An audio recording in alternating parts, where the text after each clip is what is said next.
Okay, I think we're here. Hey, Brenda. How's my Florida girl doing? Good, I hope. I just came back from doing a ship. I haven't got it edited yet, but I did a ship, the Algoma Sioux, an Algoma ship.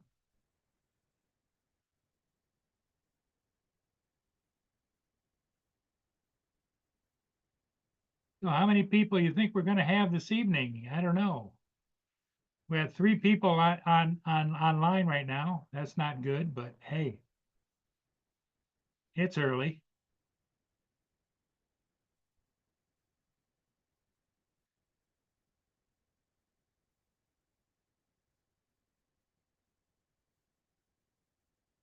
Kind of thinking maybe there's a lot of people that are concentrating on the South Florida meetup. Maybe they're doing live streams and everything down there. Don't know. And John has got that baseball game to shoot. Joe, Captain Joe. Ah, it's warm and you love it. Okay, yeah, it's warmer than normal here. It's 63 degrees, but it's breezy. It's the flags are flipping and yeah, but it's still 60. I went down and shot the ship just like this with a hat on, and that was it. Um,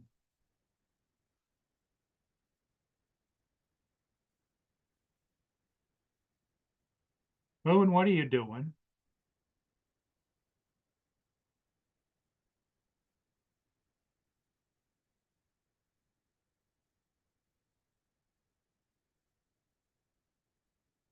He's running from one end of the house to the other. Boone.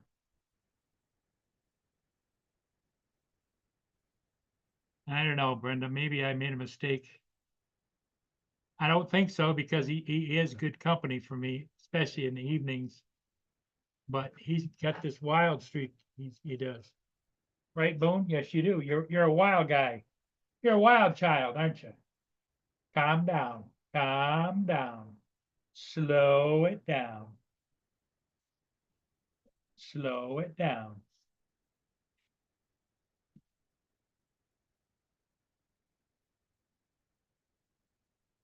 Go lay down. Go lay down.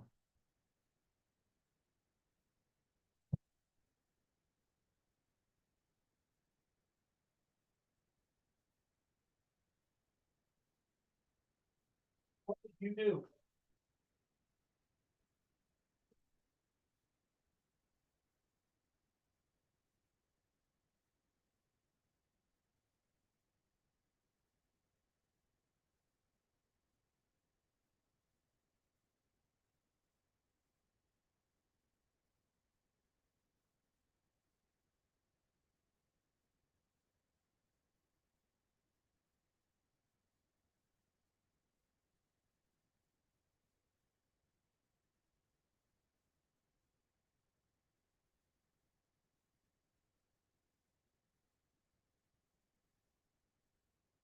Told him to go lay down, Brenda, and he jumped up on the back of the couch and slammed the wall and bounced off the wall. And oh my God. Drone shots. Hello, how you doing?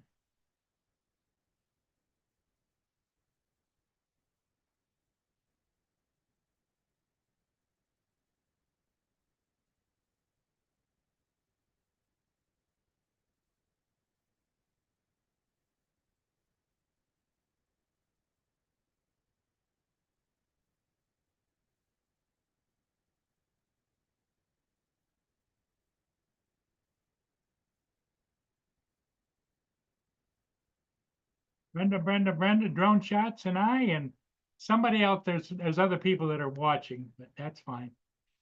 We'll give them a minute to get adjusted and maybe join us. Maybe not. We'll see.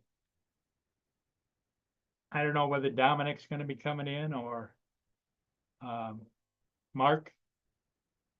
We'll see. And Ed usually pops in. So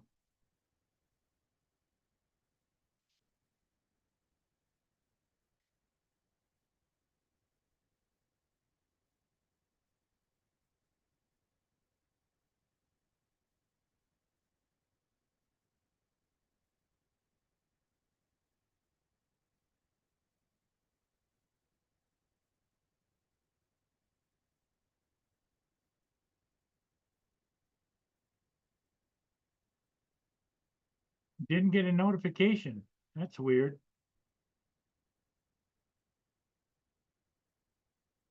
I do what I normally do. I just signed in and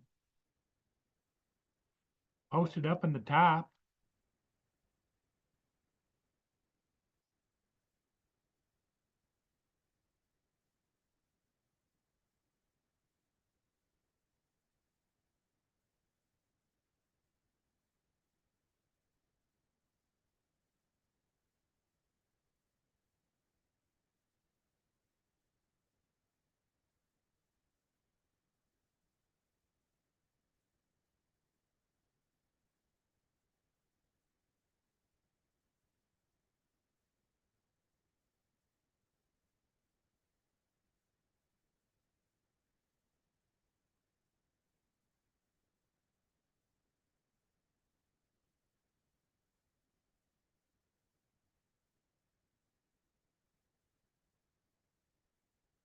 I don't know. I don't know why you didn't get a notification. You should have got one.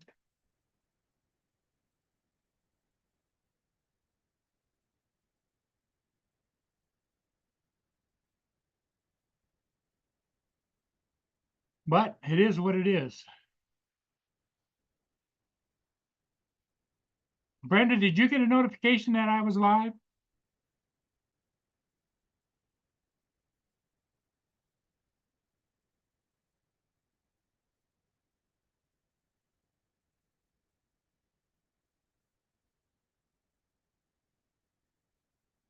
I I've never set up notifications before because it usually always does it itself. But it might be because I had to re-register. This is a new, it isn't my normal one, but this is a new new version of my program. So I don't know what, maybe when Justin comes in, he could probably figure it out. I don't know. I just don't have the mind for it.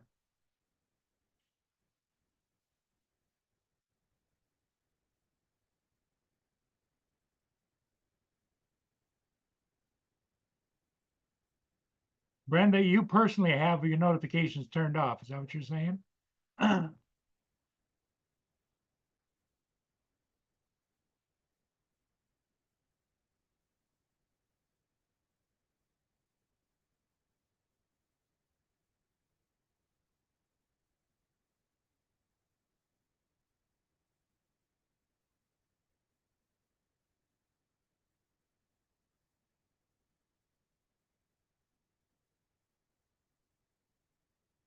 Our electronic devices are making so many changes, and I don't think some of them are that a good change.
I don't know, drone shots. We'll have to check that out with somebody that's much more um, in the know than I am.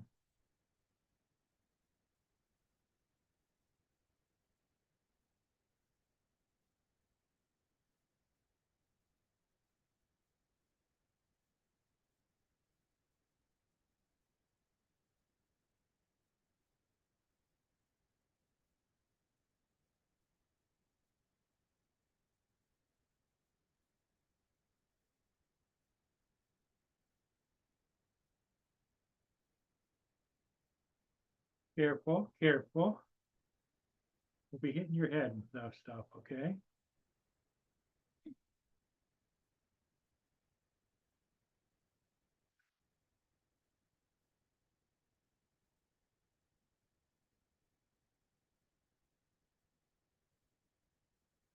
Let me see your eye. Let me see your eyes. Let me get your eyes. All right, you wanna go outside? I think he wants to go outside. He's pawing the hell out of me. Be right back. Brenda, keep an eye on everything, will you?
Yeah, but she's learning. That's good. Boone is slowly coming around, but he has his moments where it's like a burst of energy, you know?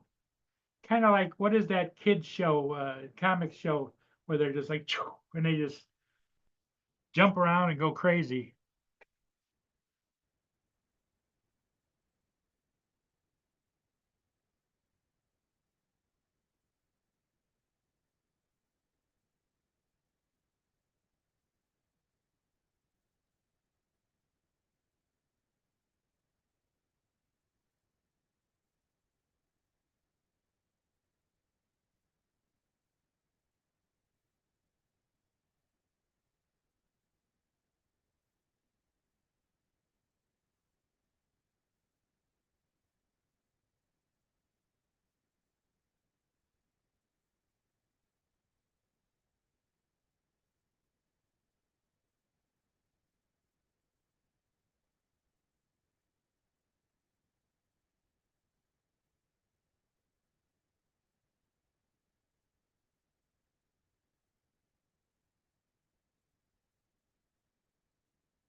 Oh, what's going on? What's what?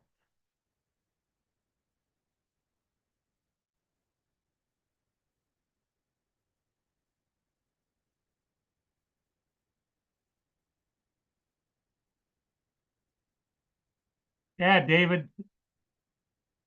David, I got a question for you. Everybody's complaining that they didn't get a notification that I went live.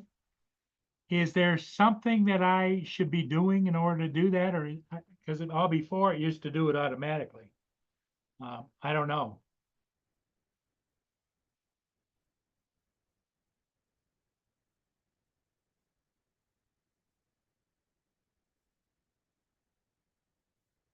Nobody's come in yet, so I can't check the co-host. ability. Okay, here we go.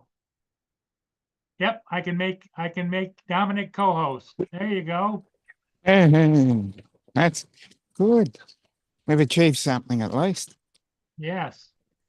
Did you get a notification, Dominic? As in on YouTube. Yeah, on YouTube that I was live?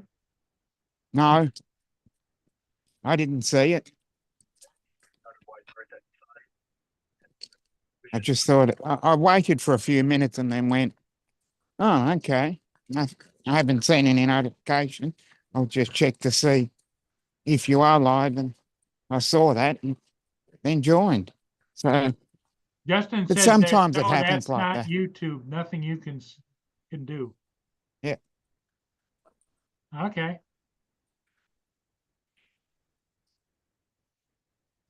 Yep, AZ, the co-host came up. Yes, did. Yeah. And Dominic is now my official new co-host. Yes. So we've achieved something at least, so that's good. Yes.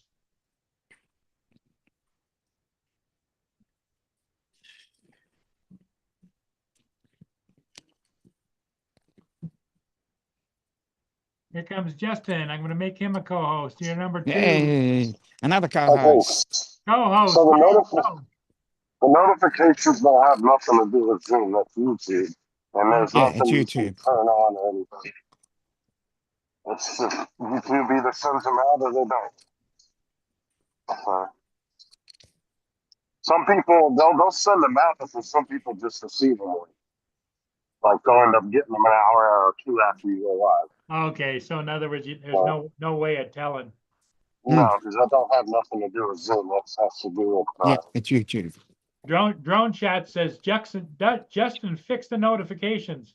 I got a notification you were live. Okay. Oh, So okay. yeah. Okay. That's how I knew he was live. Just one of those things then. I popped up on my phone and I clicked on it. Yeah, I can tell you're talking from your phone. Are you on your way home or? Yeah, I'm about to go. That's in a second.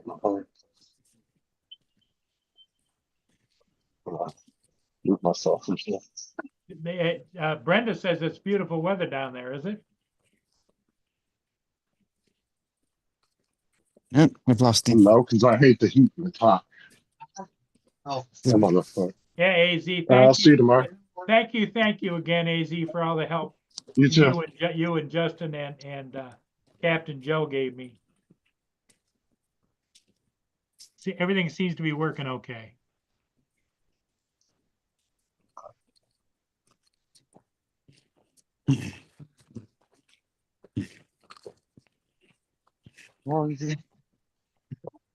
No, I don't like the heat.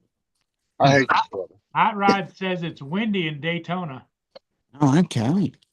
It's hot as shit here right now. And I don't like it. Huh. It's 100 degrees in the car. I'd rather it be freaking 60 out. Shit. Well, I've sent my heat to you then. See, me What and the Linda fuck are all different. that? I prefer like 40 to 60 degree weather. That's too cold for me. Oh, well, Well, I can handle 70 degree if I have to. come but on down. It gets more than that. I don't like it at all.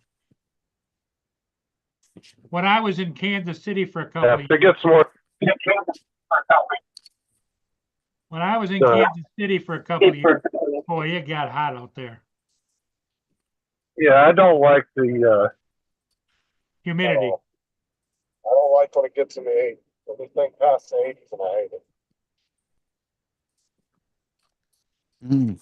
If any of you people have any questions that you need an expert to answer, AZ is your man. I chose to live here, so.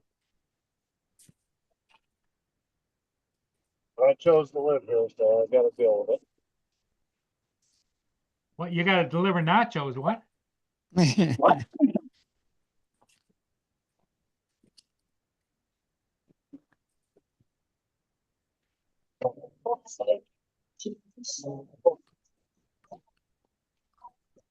He Why the fuck is the radio playing?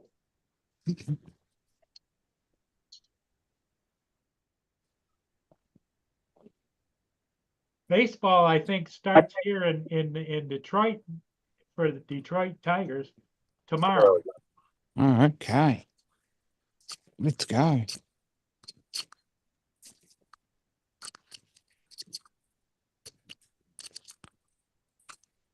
What? How does it keep disconnecting?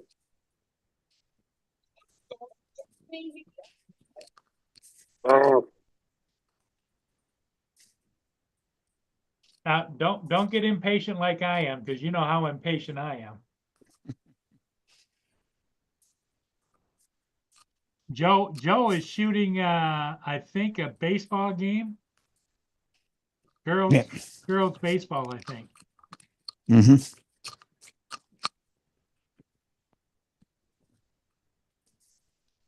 AZ said everything he knows he learned from you, Justin. that's good.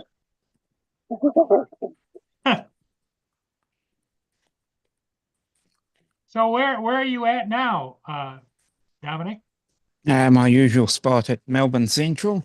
Okay. I set up my laptop and we go from there. Ah, Because they've got PowerPoints, I've got that lovely desk.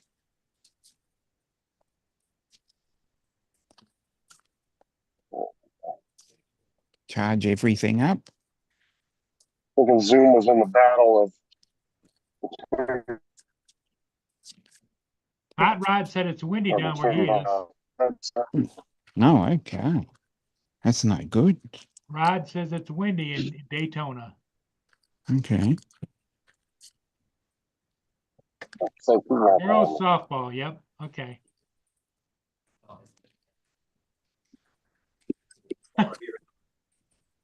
Brenda, I love you, but see what she put in the chat? What patience, Paul, LOL. Hey, Mark, how you doing? Hello, Mark. Fine, thank you. Good evening, sir. I see Zoom has changed again. Well, instead of it made, putting host you and guys are all co-hosts, or you know. yeah, We got instead that. of putting host and co-host in brackets after each name, Yeah. it now has got a list of hosts and a list of co-hosts, Yeah, it's bracketed rather than in brackets. and says, well, it's what's it? It's God, I can't think of what the word would be. Well, we got 11 people out there watching. That's Oh, good. that's good. Yeah, especially since it's Thursday before the big East Coast meetup. Yeah. The Florida meetup is officially tonight. I think is welcome, and tomorrow night is a dinner, and then No. Saturday is the No, the main event.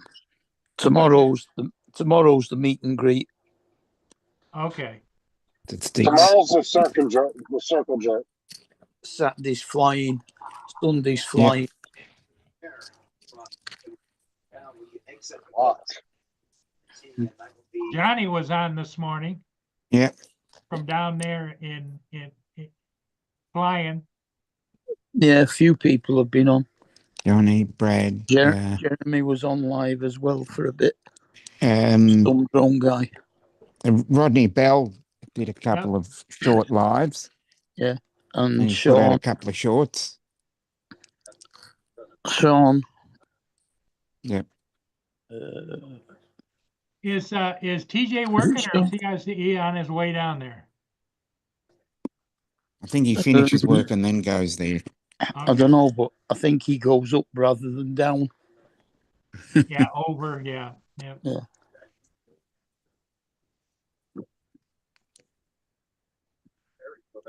Brenda says hi to Dominic and Mark. Hello, Brenda. And what's up with Justin anyway? How come his audio sounds so weird? Well, he's got that new microphone, you know? I'll be home in a minute and then I'll jump on. Okay. All right, you're in the car.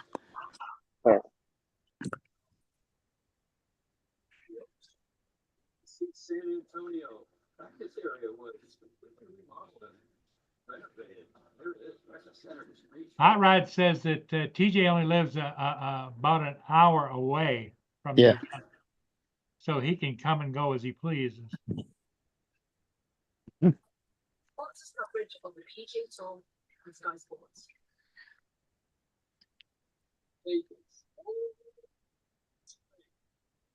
Brenda, did you hear from Jim at all?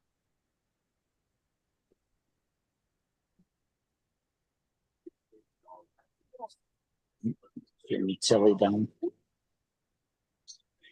Brenda says TJ gets off at 6, then going down. She says tomorrow morning, I would imagine. Yeah. Mhm.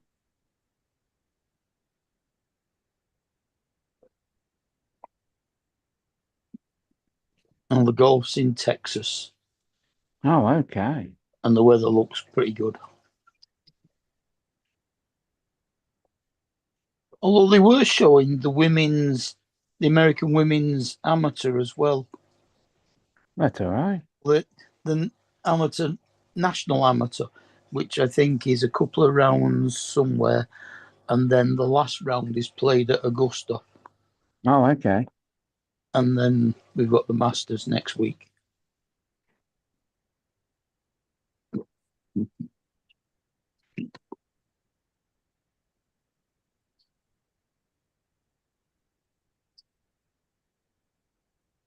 Okay, Brenda. Yeah, just keep trying. That's all you can do. Rod says he's got too much crap to pack to go to the South Florida meetup.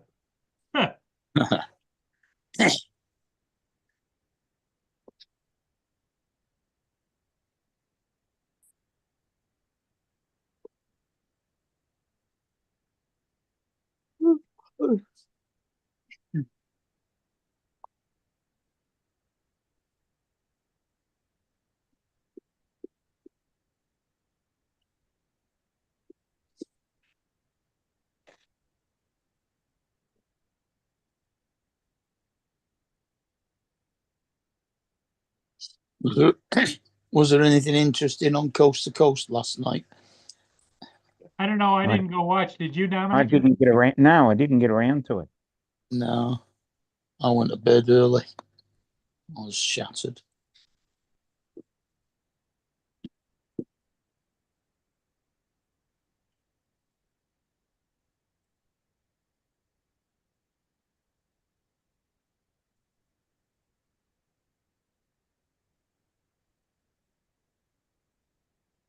Now that we're an hour further on again.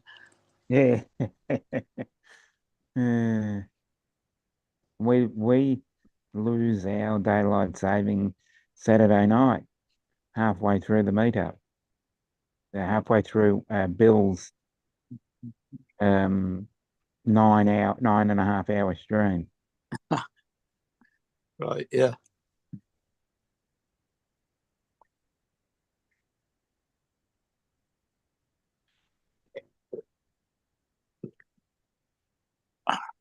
Hell of a strong cup of coffee.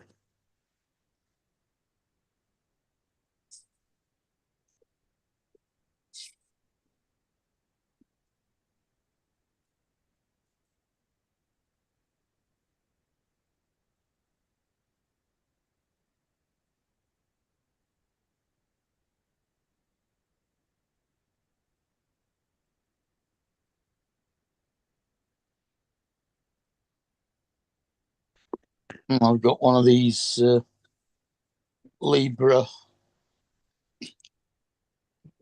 sensors on my arm now. Oh yeah, my brother was using that. Yeah, to monitor my sugar. Yeah, he was using that. It's quite handy. It is.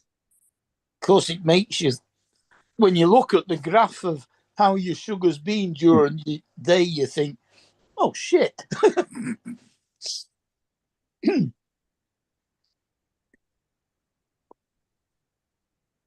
It never stays anywhere.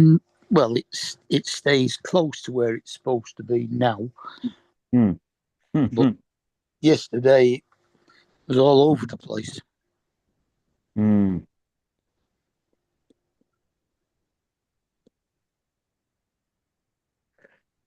I'll be right back. Keep an eye on it.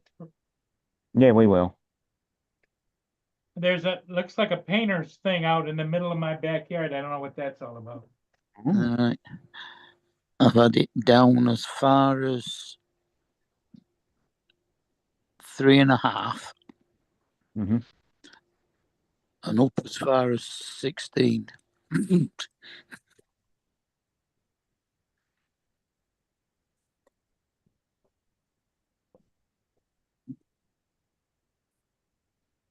No.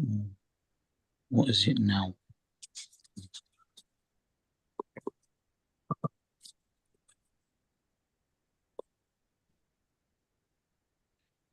.4 now. That's all right. That's right in the range. Yeah. Good to see. Although, see, I took my insulin and then it dropped down to 3. Then I ate my tea and it went up to 10, Yeah, that's 11. about. And then it came back down to about 5. Yeah. It's sitting in a good spot. Yeah.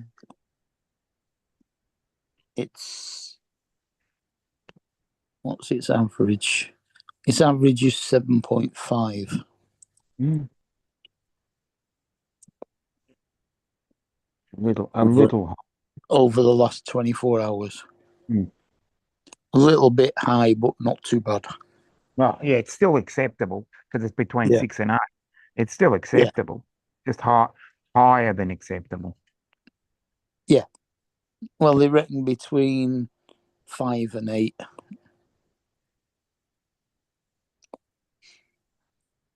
In fact, I think they allow you between 5 and 9 now, but obviously the lower you keep it, the better.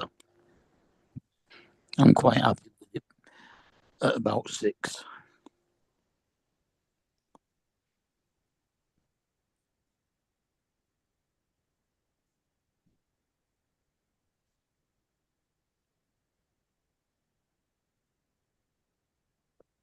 Whoa.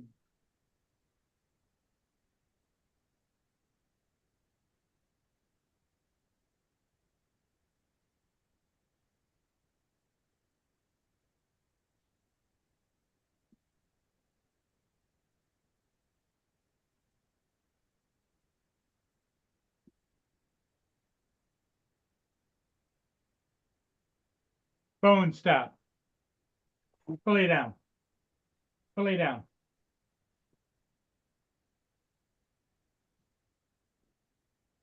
She's doing her squeaking. Ray Kelly, hey Ray, how you doing? How's the meetup going? Ray's down there.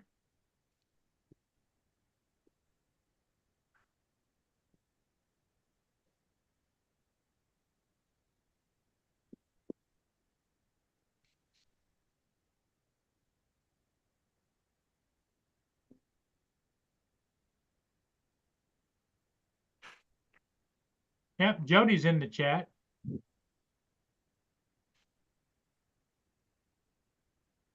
So how are things going down there, Ray? If you want to join, the link is at the top of the chat. Give us an on-the-spot report.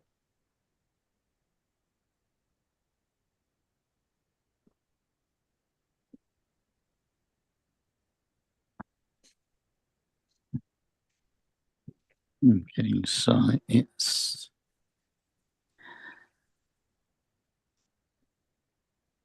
right. The range it wants you to stay in is between 3.9 and 10. Ray says the meet and greet is tomorrow night at 6 p.m. And that 84%, 2% below 3.9,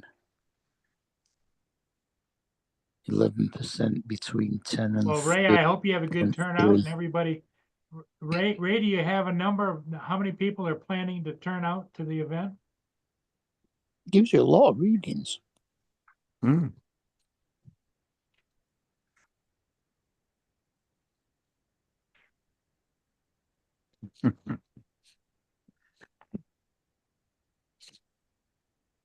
Yes, you are correct. Warren?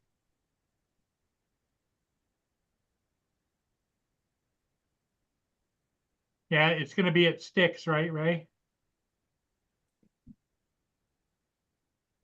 Ray says that about 150 plus people are gonna be there.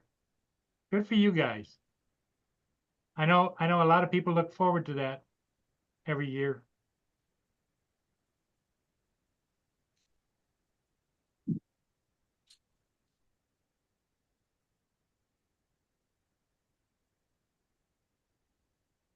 Yep.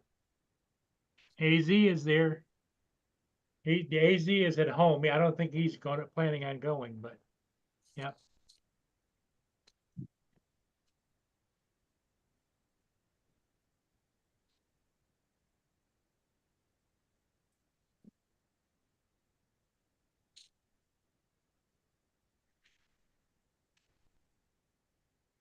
There's about 30 there already. Yeah, we saw you guys this morning.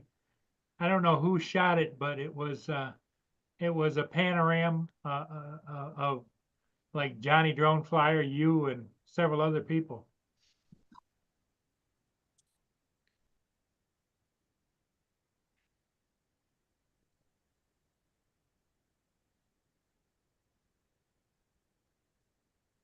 Did you guys just gather to chit chat, or did anybody fly today? Hi, Ray, Warren.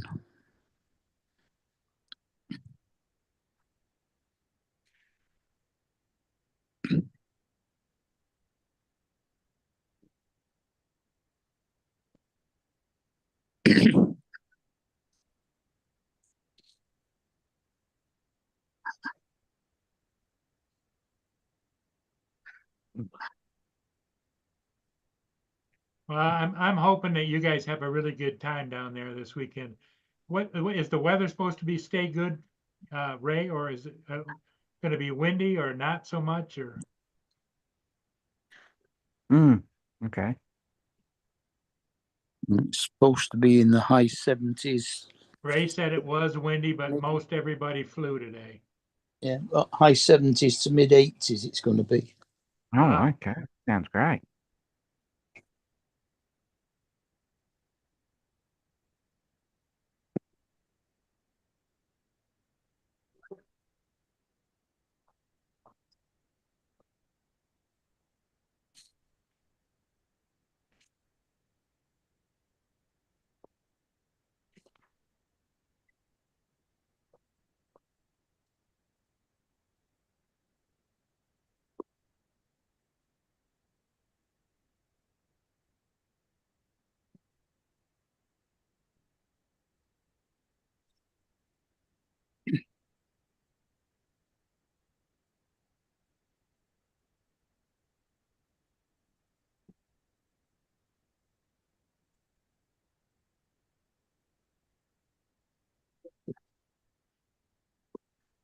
I'd say that'd be probably Queensland, Warren, because Florida is a hot and humid spot, and the hot and humid spot is parts of Northern Territory and parts of far north Queensland.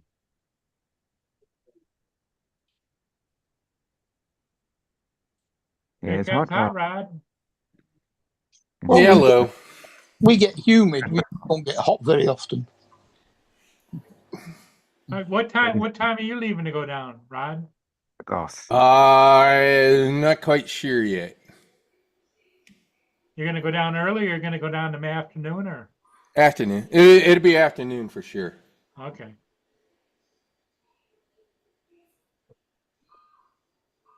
Ray says he's looking forward to seeing your secret build. Mm. Say again. Ray said he's looking forward to seeing your secret build. Oh, I'm telling you. Yeah. Yeah. Trust me when I say there'll be a lot of interest. And on Sunday, we can all play catch rod.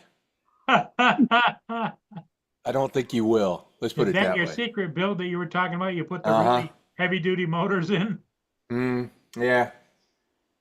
What do you figure it's going to be able to do? Like 200 miles an hour? Or? I can't tell you. Now, you're not allowed to go over 99.9 miles an hour. Exactly. It's going to go 99.9. Just don't ask me so it's because gonna I'll be disconnect the GPS. 99.9 plus, right? I don't know. I'll disconnect the GPS. I'll have Oh, no there idea. you go.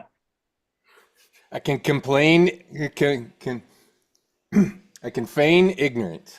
Mm-hmm. You know, the interesting part is my secret build for next year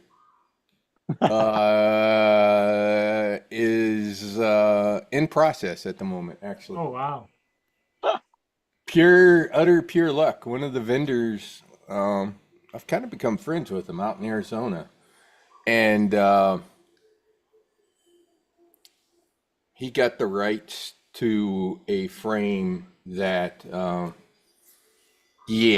just say, I told him, let me know when you finally get your stuff ready. I'll buy it.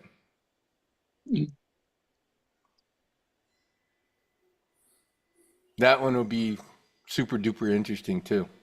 Well, hell, Microsoft pays you way too much.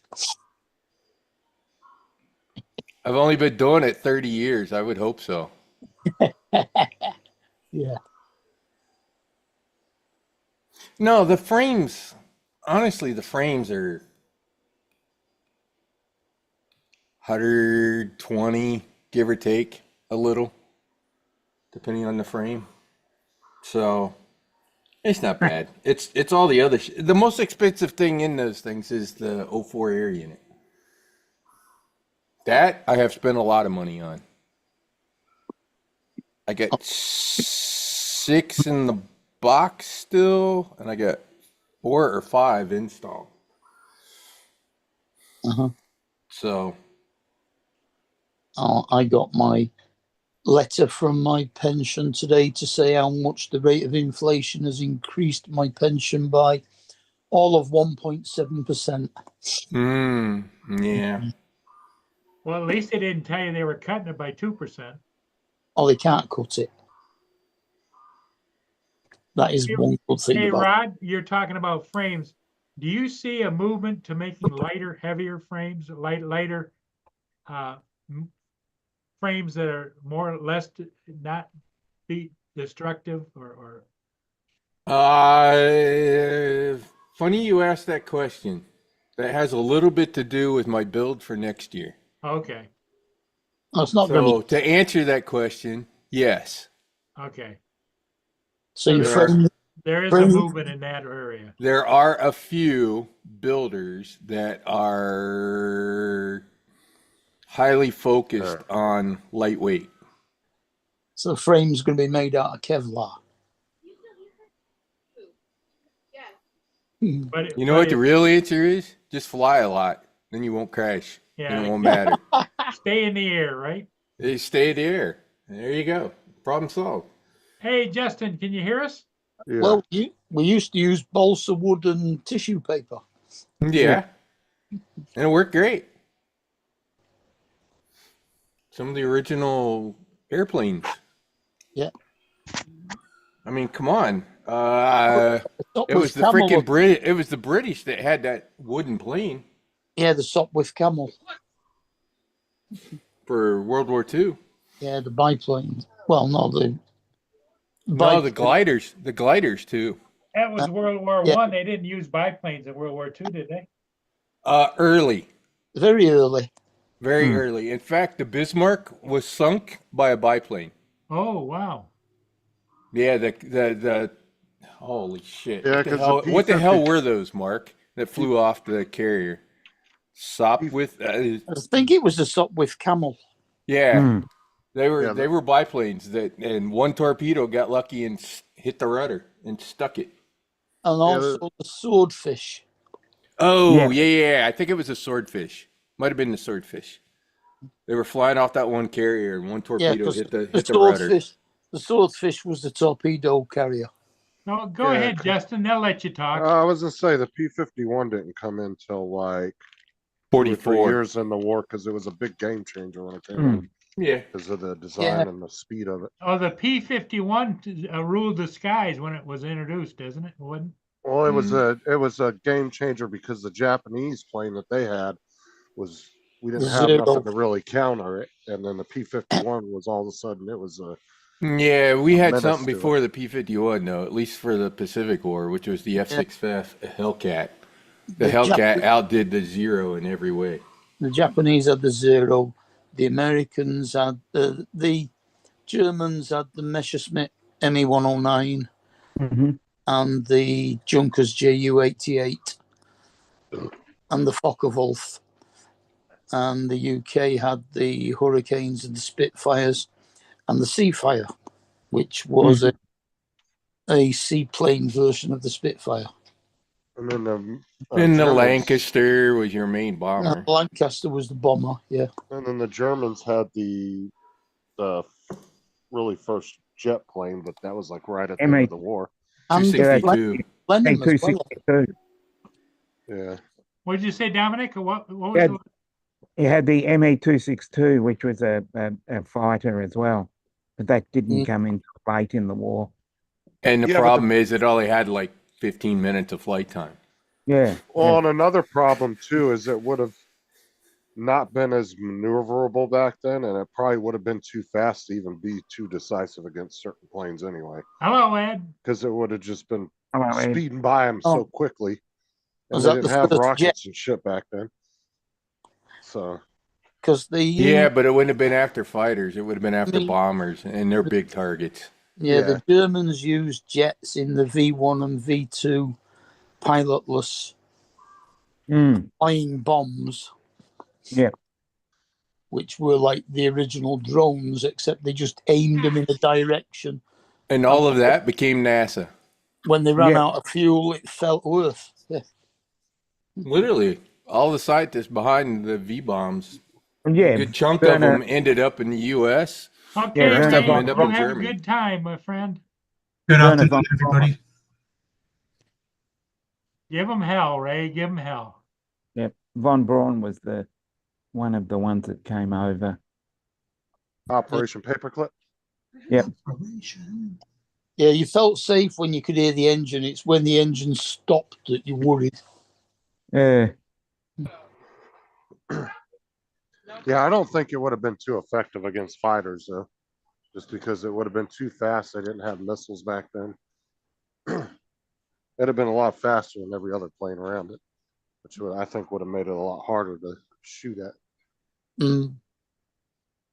I don't know that we actually know what its low speed characteristics were. I mean, I don't know what the top speed of the V bombers, the V bombs were, because the Spitfire pilots used to fly alongside them. Yeah, and the their V-bombs weren't that wingtips fast. underneath them and flip them over, so Well, they went into a dive and went off before they were supposed to. well, what I'm saying too is they tend to. I'm assuming being that long ago too, it was probably not the best flight characteristics because it was such in its infancy. Definitely wasn't pulling no F-18 or fucking F-22 type moves. Mm. Oh no! Yeah. Oh, it couldn't. The V bombs couldn't because they didn't have any pilots. Mm. Oh, could you imagine taking like a fleet of F-22s back in World War II? Yeah. Like, you remember that movie that they did years ago? It was back in like the 80s, and it was about that carrier that went back in time. The Philadelphia experiment. Yeah, and it went, that wasn't today. Oh, God. Yeah. but it went back into World War II time, but it was from a carrier from the 80s, and they just fucking started dominating in the Pacific. They were fucking everybody up. Because they all had the F-14 Tomcats and all that shit on there. But they went through like a wormhole and ended up during World War II. That's a movie I wish they would remake. I just can't remember the name of it. Let's see if I. You said it was a Philadelphia experiment. That doesn't. sound- No, it was at the Philadelphia experiment. Don't think Let's see so if I now. can find. Let's see if I can find it. Shit. The final countdown. Oh, Yeah. And it had what's his name, who's the father of the crackhead in Hollywood. They made a film called The Final That Count doesn't narrow it down. after Top Gun. Well, yeah, that's probably half of Hollywood. So yeah, you get a point. Yeah, so it was the final countdown as a 1980 American science fiction war movie Oh, about yeah. a modern nuclear powered aircraft carrier that travels through time on the day of December 7th, 1941, the attack on Pearl Harbor. But I think in the movie they didn't. the dude from intervene. 2.5 Men. It was his dad, you're, Douglas. you're talking Martin Sheen. Oh yeah. It's got Yeah. Kirk Douglas, Martin Yeah. Sheen. Yeah. Looking it up now. Yeah, Kurt Douglas. That's the face that I was Yeah, remembering. he's but really Sheen was young in now. there too. Yeah, they look really young in that movie. Yeah. I That was watched that- before Charlie had flipped out. Yeah. Yeah. He was still a kid. I was watching something the other day, and they said something about he made up with Chuck Lorre or whatever that dude's name was. They were talking about doing another show or something together. Because I guess Charlie Sheen's got all clean and everything now. He looked good in the interview I was watching him in. I need to talk to Scotty Jackrabbit. Well, He there said was he, a guy- he said he lost the 04 antenna. Mhm. I can't believe he lost it. I mean, he may have broken one. there was a guy that took over from Charlie. What's up, Warren? Yeah, that was Ashton Kutcher. Yeah, Yeah. couldn't think of his name.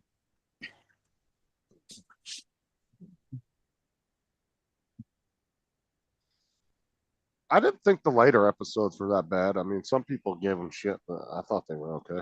I think Ashton Kutcher did a decent job. Mm.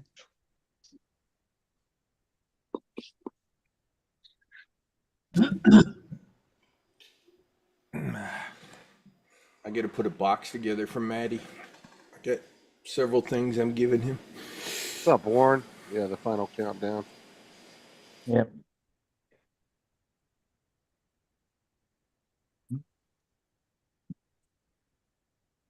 Yeah, that was right, Warren. Yeah, the P-51 had a lot longer flight range on it too. That was one of the big. That was its advantages big of it. advantage, is that it could Yeah. escort the bombers all the way there because it had the drop tanks to go on. Yeah, Also had a lot more records in the charts. that was more maneuverable and faster too. Mm. Which is why it was still heavily used in the Korean War.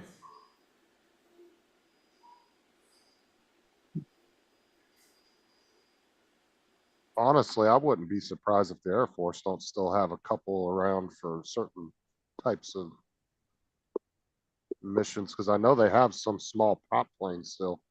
I don't know what kind they are, but The one I'm surprised we didn't end up building more of was the P-38 Lightning, because we had the P-38 before we had the P-51, and the 38 was faster than anything the Germans had.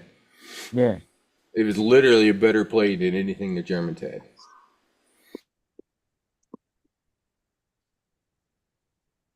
I think the Vulcan bomber was a bit of a beast as well. Mm-hmm. That was your long-range heavy one. Yeah. The Lancaster was more of a sort of medium range. Well, the Vulcan was a jet. Yeah. Oh, yeah.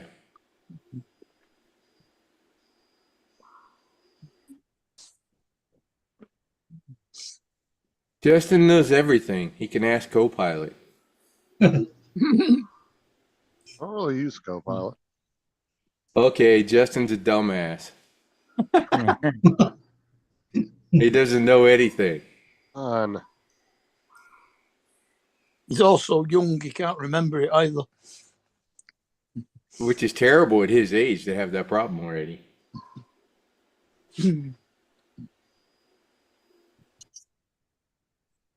Yeah, I know one thing about the meetup that I think will change with the weather now.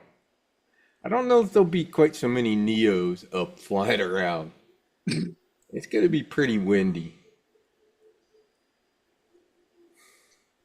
Well, Joe, too bad Joe's not going. Joe flies that Neo in all kinds of weather. I'm not saying you can't, and I'm sure it will fly okay, but just like the Avata in the wind, it's going to be like this fighting the wind. Mhm. Good afternoon, GDS. Oh yeah, Ed, Hey, Ronnie. There's a reason I hate Cinewhoops. And that's because in the wind, you spend more time fighting the wind and piloting against the wind than actually enjoying flying the damn drone around. and JDS, and Dusty. And it drives me crazy. I mean, you can turn Rocksteady on and get the horizon level and all of that, but in your goggles, it's still 45 degrees is what you're seeing as the damn thing flies around. Mhm. Well, my one drone, it won't have a problem. Actually, most of them, yeah, almost none of my drones have problems in the wind because they're open props. But that one, which is, I showed you guys that one, which is that 8S. Yeah, wind, don't matter. Actually, with the tailwind, that thing can probably do 180 mile an hour on 8S.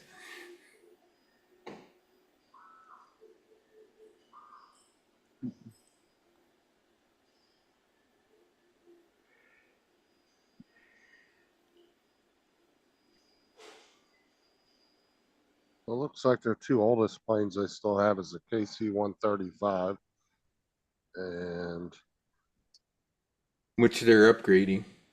the Cessna T-51A. They still have some of those.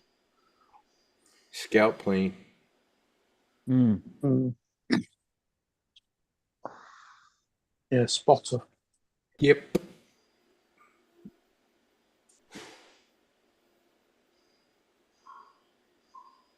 Oh, I saw a Hercules fly over the other day. It was really low too. Mm. You could see all Yeah. you could see the Air Force emblem and everything on the side of it. Them Mhm. things huge. Yeah, it is. And it was only probably about maybe 1,200 feet in the air. It was flying really low.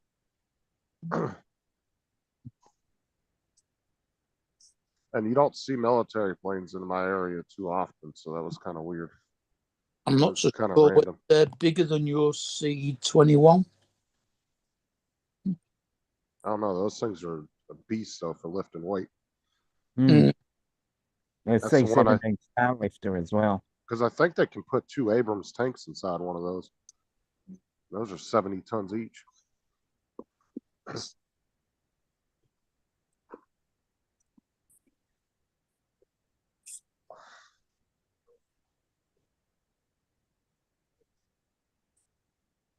I think the Hercules used to carry either 5 or 6 Jeeps. Mm. Yeah, it's the one that they drop them out the back too with the parachutes. Yeah. Yep. There's a video on YouTube that's been on there for years now where it shows a fucking Humvee going right into the ground. Yeah. The fucking parachute failed, and all the guys on the ground that jumped were watching it, and they were filming it as it was coming down, and it fucking smacked the shit out of the ground. So none of the soldiers rode him down? No. No, Okay. they all jump and then they drop the equipment behind them. They were already on the ground. They had already landed, and they were waiting for all the equipment to land. And one of them failed. One of the parachutes failed on one of the Humvees, and it went straight to the ground. It fucking crashed in a big old pile. Mhm. I know one plane they need to keep around. You know, they keep trying to get rid of it, which is the A-10. Yep. Yeah, that one. Yeah, they were trying to say the F-35 was going to be a replacement for that. I was like, yeah, but that's like a low, slow flying tank in the air. It's F-35 is not really designed to be like that. There's one thing about that weapon system that Fucking I gun think is insane. I think gets overlooked from the higher up military dudes. So, you know, I get we got all the shoulder fired, this and that and everything else, but we've had that shit around ever since the A-10s have been around. They faced all that over in Afghanistan. They did fine. But there's one thing about that A-10 that is utterly devastating to the bad guys. And that is, you have no freaking clue how intimidating that damn plane is. Oh yeah, the fucking gun. on that thing is One insane. year we bivouacked out by the air impact range, and there was an A-10 out there doing practice shots. Eventually, he noticed that we were down below. He started fucking doing passes over our heads and lighting the gun up. So he quit lighting the gun up out in front of us. He started lighting the gun up when he was over top of our heads. And I'm just like, man, I would not want to be a bad guy and hear that damn sound, because you would not want to be hunted by that thing. Yeah, look at and the redundancy systems it has. Look at this one, got completely shredded over there. Yeah, And yeah. she still was able to fly home by using. Yeah, she took a missile to the wing.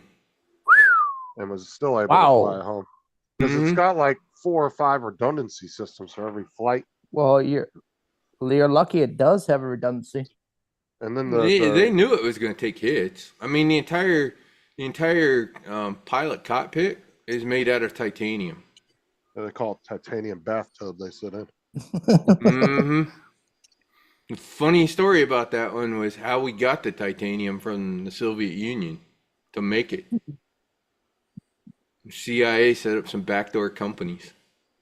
Yeah, buy it. Speaking of titanium, any idea if we got the deal with Ukraine over the titanium? No, that still hasn't. No, he probably put a tariff on it. Yeah, well, we'll see what comes out of all the negotiations. Obviously, this is just sort of the first step. You heard about all the tariffs you announced last night, right? Yeah, I know. And then what the stock market did today. I haven't looked. I don't want to look. I know all you lot think he's the best thing since sliced bread. It's down. He's going to ruin your country. Seriously, Paul, he is. Mark, if we still had Biden, our economy would I'm crash. not saying it would be any better, but Trump is not going to help. You have to understand what they're trying to do. He already has helped. We've got 300 billion, almost $1.2 trillion of new industry moving back into this country, and they're going to hire local people. It's actually around 3 trillion now. 3 trillion. Anyways, there's a much bigger. The thing is, Paul, what you've got to remember is that everything that those new companies are going to make are going to cost you at least 50% more than they do now. Not with the tariffs, they won't. Not with the tariff. There's only a few countries with that. Mark, there's only a few charges. Your labor charges are treble, maybe quadruple what the labor charges are. There's only a few countries in which we are charging 50% tariff. One of them is Cambodia. No, hold on. Canada and UK this is the official list here. So if it's no, they didn't even announce Canada. There's the chart Trump had on his speech. The only ones that he matched were the ones that were really low, like 10%. If they were like 34%, he did 17. He was only doing half of what they were charging. Yeah, look, Canada's not even on the list.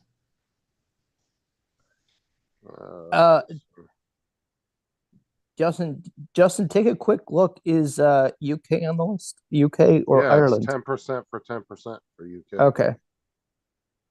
But Those are his the only argument's ones right. that Other countries have been putting tariffs on us for a long time, and we haven't been.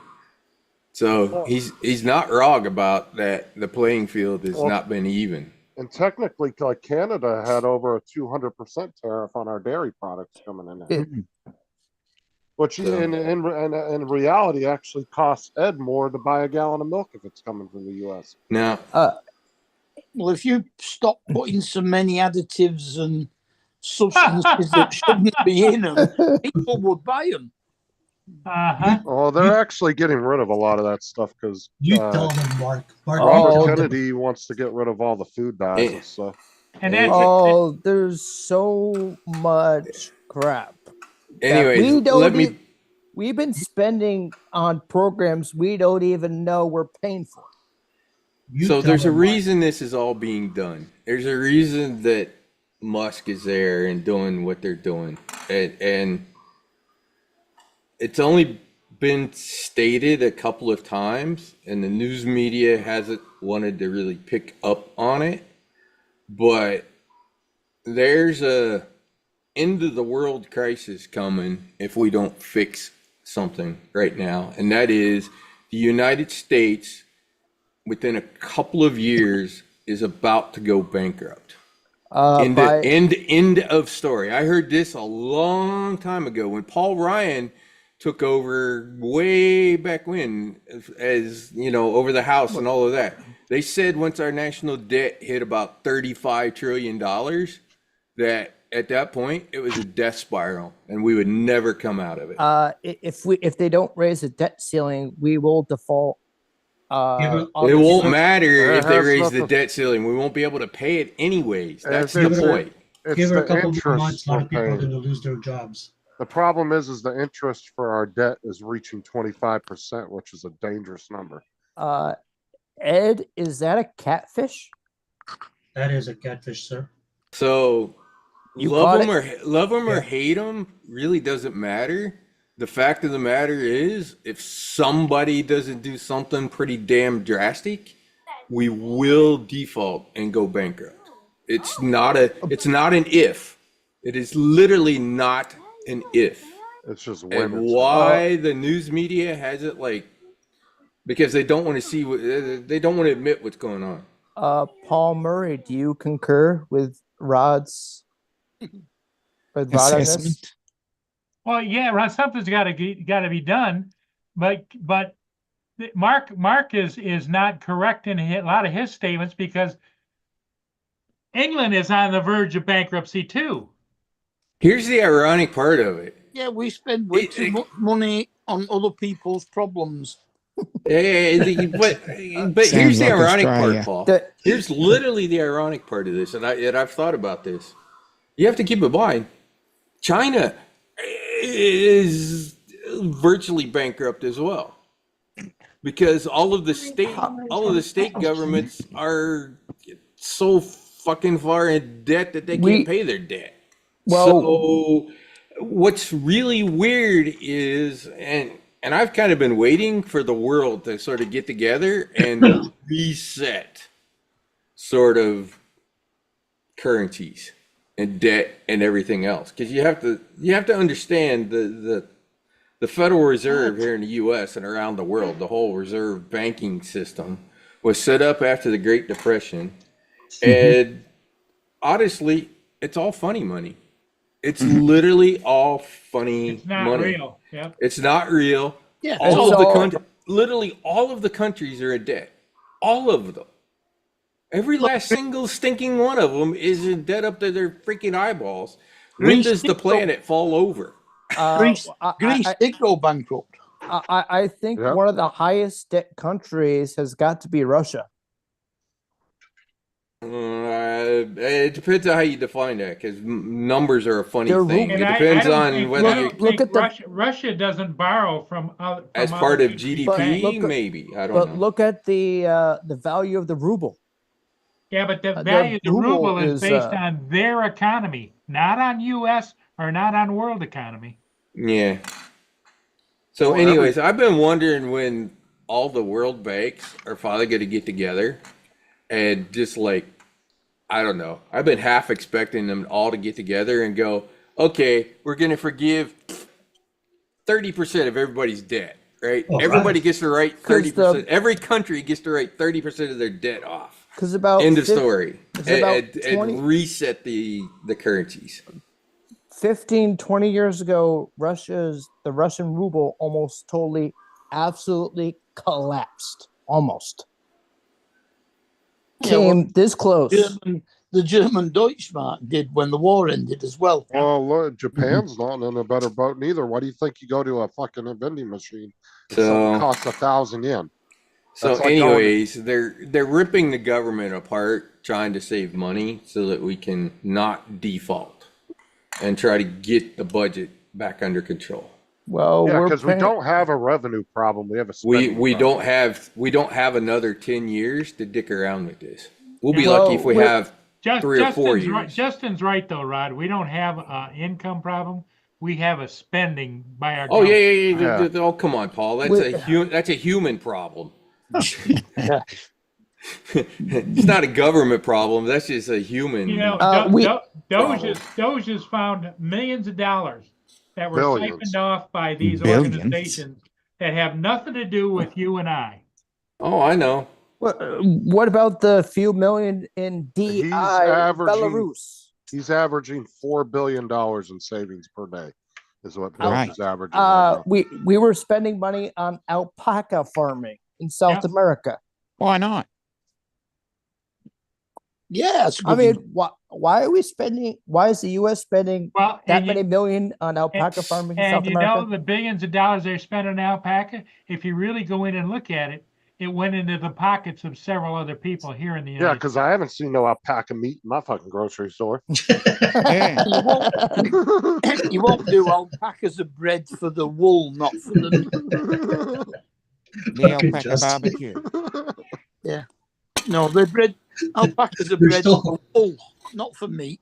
They're still breeding alpacas, Justin. Okay, well, let me rephrase that. I haven't seen my alpaca coat show up on Amazon yet as a suggestion. So what he's trying to do is balance the budget before he leaves office. He's not going to leave. He's going to get kicked out. They said it's like Doesn't matter. Go ahead, kick him out. We'll default.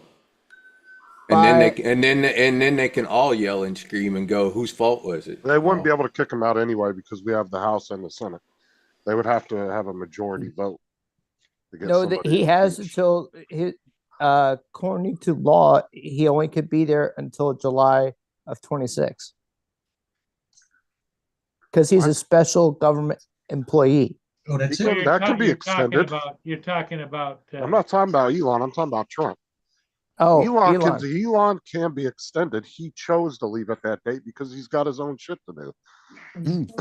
He can extend All it he if he wants. needs to do is have a vote of no confidence with the country. Well, Elon has to go back at some point because otherwise his company may try to vote him out. His company. No, he owns them. He owns the company. He owns a has majority. He owns a majority, so that can't. Yeah, happen. that which means his What board are would you, not what be is he able to gonna kick do? him Vote out. for himself to get out? Exactly. He's the majority stockholder, so yeah. Yeah, if a That board, ain't if the happening. CEO owns 51%, the board can't do shit to get rid of him. But I heard there's a new company, Oh, Brenda, BYU? come on. a new electric car company. BYD. BYD. Yeah, thank you. BYD, they're Chinese. Oh, There are lots of Chinese electric cars. And they're Yep. all crap. And they're all in Geely, China. GWM. so I can think of at least 4 or 5. So BYD is low quality crap They're electric junk. cars. Junk cars. Yep. Brilliant innovations, but badly made. Yes, Not only because badly made, they have to make them that way because the average person on the street over there can't afford one like. well, like- hold on. Now that Yep. Dominic's on the panel, I can ask Dominic. Did they not a couple of years ago have an issue with the electric Chinese cars in Australia Yes. where they had very dangerous, like It was just basic safety features that a Tesla would have that they were missing, and people were getting Yep, yep. electrocuted Well, and that's shit, because right? the Yeah, people, we've had that problem. that's because the Geely, people out there, GWM. they know how to drive them. No, I mean, it was basic, like a safety features when somebody would go to plug the car and it'd fucking fry. Well, yeah, Yeah, they we've didn't had have the that. right extension cord. That's why, It's called an earth lead. and the right Yep. power. Well, here occasionally you get a extension cord going out the window of your house and out to the street, plug in the car. Yep. No, it had to do with the plug. So, like Yeah. on a Tesla or a supercharger, when you go to unplug it, it deactivates that plug. So you don't get electrocuted by it. Theirs was just staying hot. People were pulling it out and they were getting electrocuted. Oh shit. Yep. It was just Well, basic either ass safety electrocuted features. or the thing would explode Because in a car once park. I see once in a while the plug is in the car, it's stuck, it won't come out. That's what she said last night. Yeah, but that's just a fault in the sensor or something. Hmm. That That's has what, nothing to do with what we're talking about. that's the expansion of the metal under heat. Because, like, Self in. well, like Teslas, they got sensors on them. When you plug it in, it locks it in there until you come back with the key in your hand, and then it will allow you to pull it out. It's so somebody can't just walk by and yank it out. It actually will lock itself into it. Because once in a blue moon, I hear somebody locking themselves in the car. What? Yeah, What the fuck does that happen? Yep. it does happen. If you left the key fob out of range Hmm. and it does one of those security things and auto locks the doors, it could happen. Yep. You're inside the car fucking trying to jimmy the door open. Help me, Mhm. help me. Yeah. I like that heard a fucking- mother tried to. I mean, they should be able to unlock it, but a mother maybe went not to without the key fob. mother tried to get her baby out, and it locked before she could get from It's the like driver door to the back door. It's like one of them police car, the ones they use to trap car thieves. Yeah, Where they but press the button and all the doors lock and the engine cuts out. Oh. Yeah. the Oh. bait cars, yeah. Yeah. Yeah. I remember Yeah. those.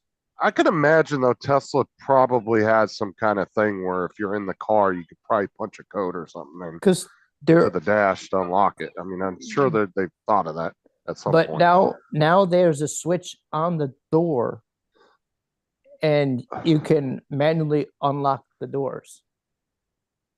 Oh, they must have assist too, right? Like where you, like my truck, like if something happens to my truck and I'm stuck inside, I can just press the button and somebody will talk to me. Oh, you're talking about kind of like an OnStar system? Yeah, yeah. Yeah. Yeah, I'm sorry. A lot of cars have those. They A must lot of them have something just like the emergency button you can push, like a 911 button, and it will automatically call 911. Is My there old car had it, and I had it for 7 years and never got to push the button. I always wanted to, but that. never got to. I was watching this guy who was working on a Mercedes Benz, and it had a short in up under the seat that was tied into the electrical system for the infotainment center that's built into it. And the way it was shorting out, it was causing the car every time you open the door, it would fucking call 911. Oh, I saw it was a leak in the roof. Yeah, and it was the whole up under the seat, the cords were all fucking corroded and shit from all the plugs up under the seat. So the theory was one of the drains was clogged, making it short out, dripping slowly. Right, and if the door stayed open, it would hang up and it would just keep calling 911 over and over. But the guy had to have the door Nope, open in order to work under the seat. So he had to keep telling 911 every 30 seconds. Nope, it's Nope. just the car calling again. Just go, me. okay, and I'm then working hang on the up. car.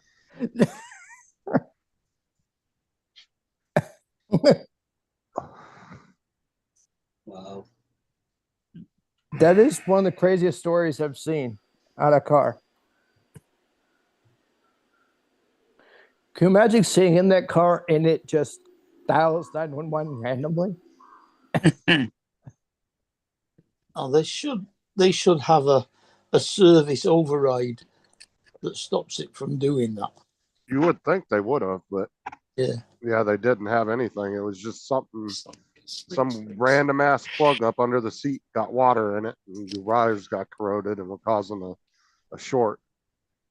And it just kept as long as the door was open, it would call 911 repeatedly. It took the guy like 30 minutes to get it to stop before he finally figured out what it was doing, because he had to leave it on in order to keep it plugged in so he could try to figure out where the problem was at.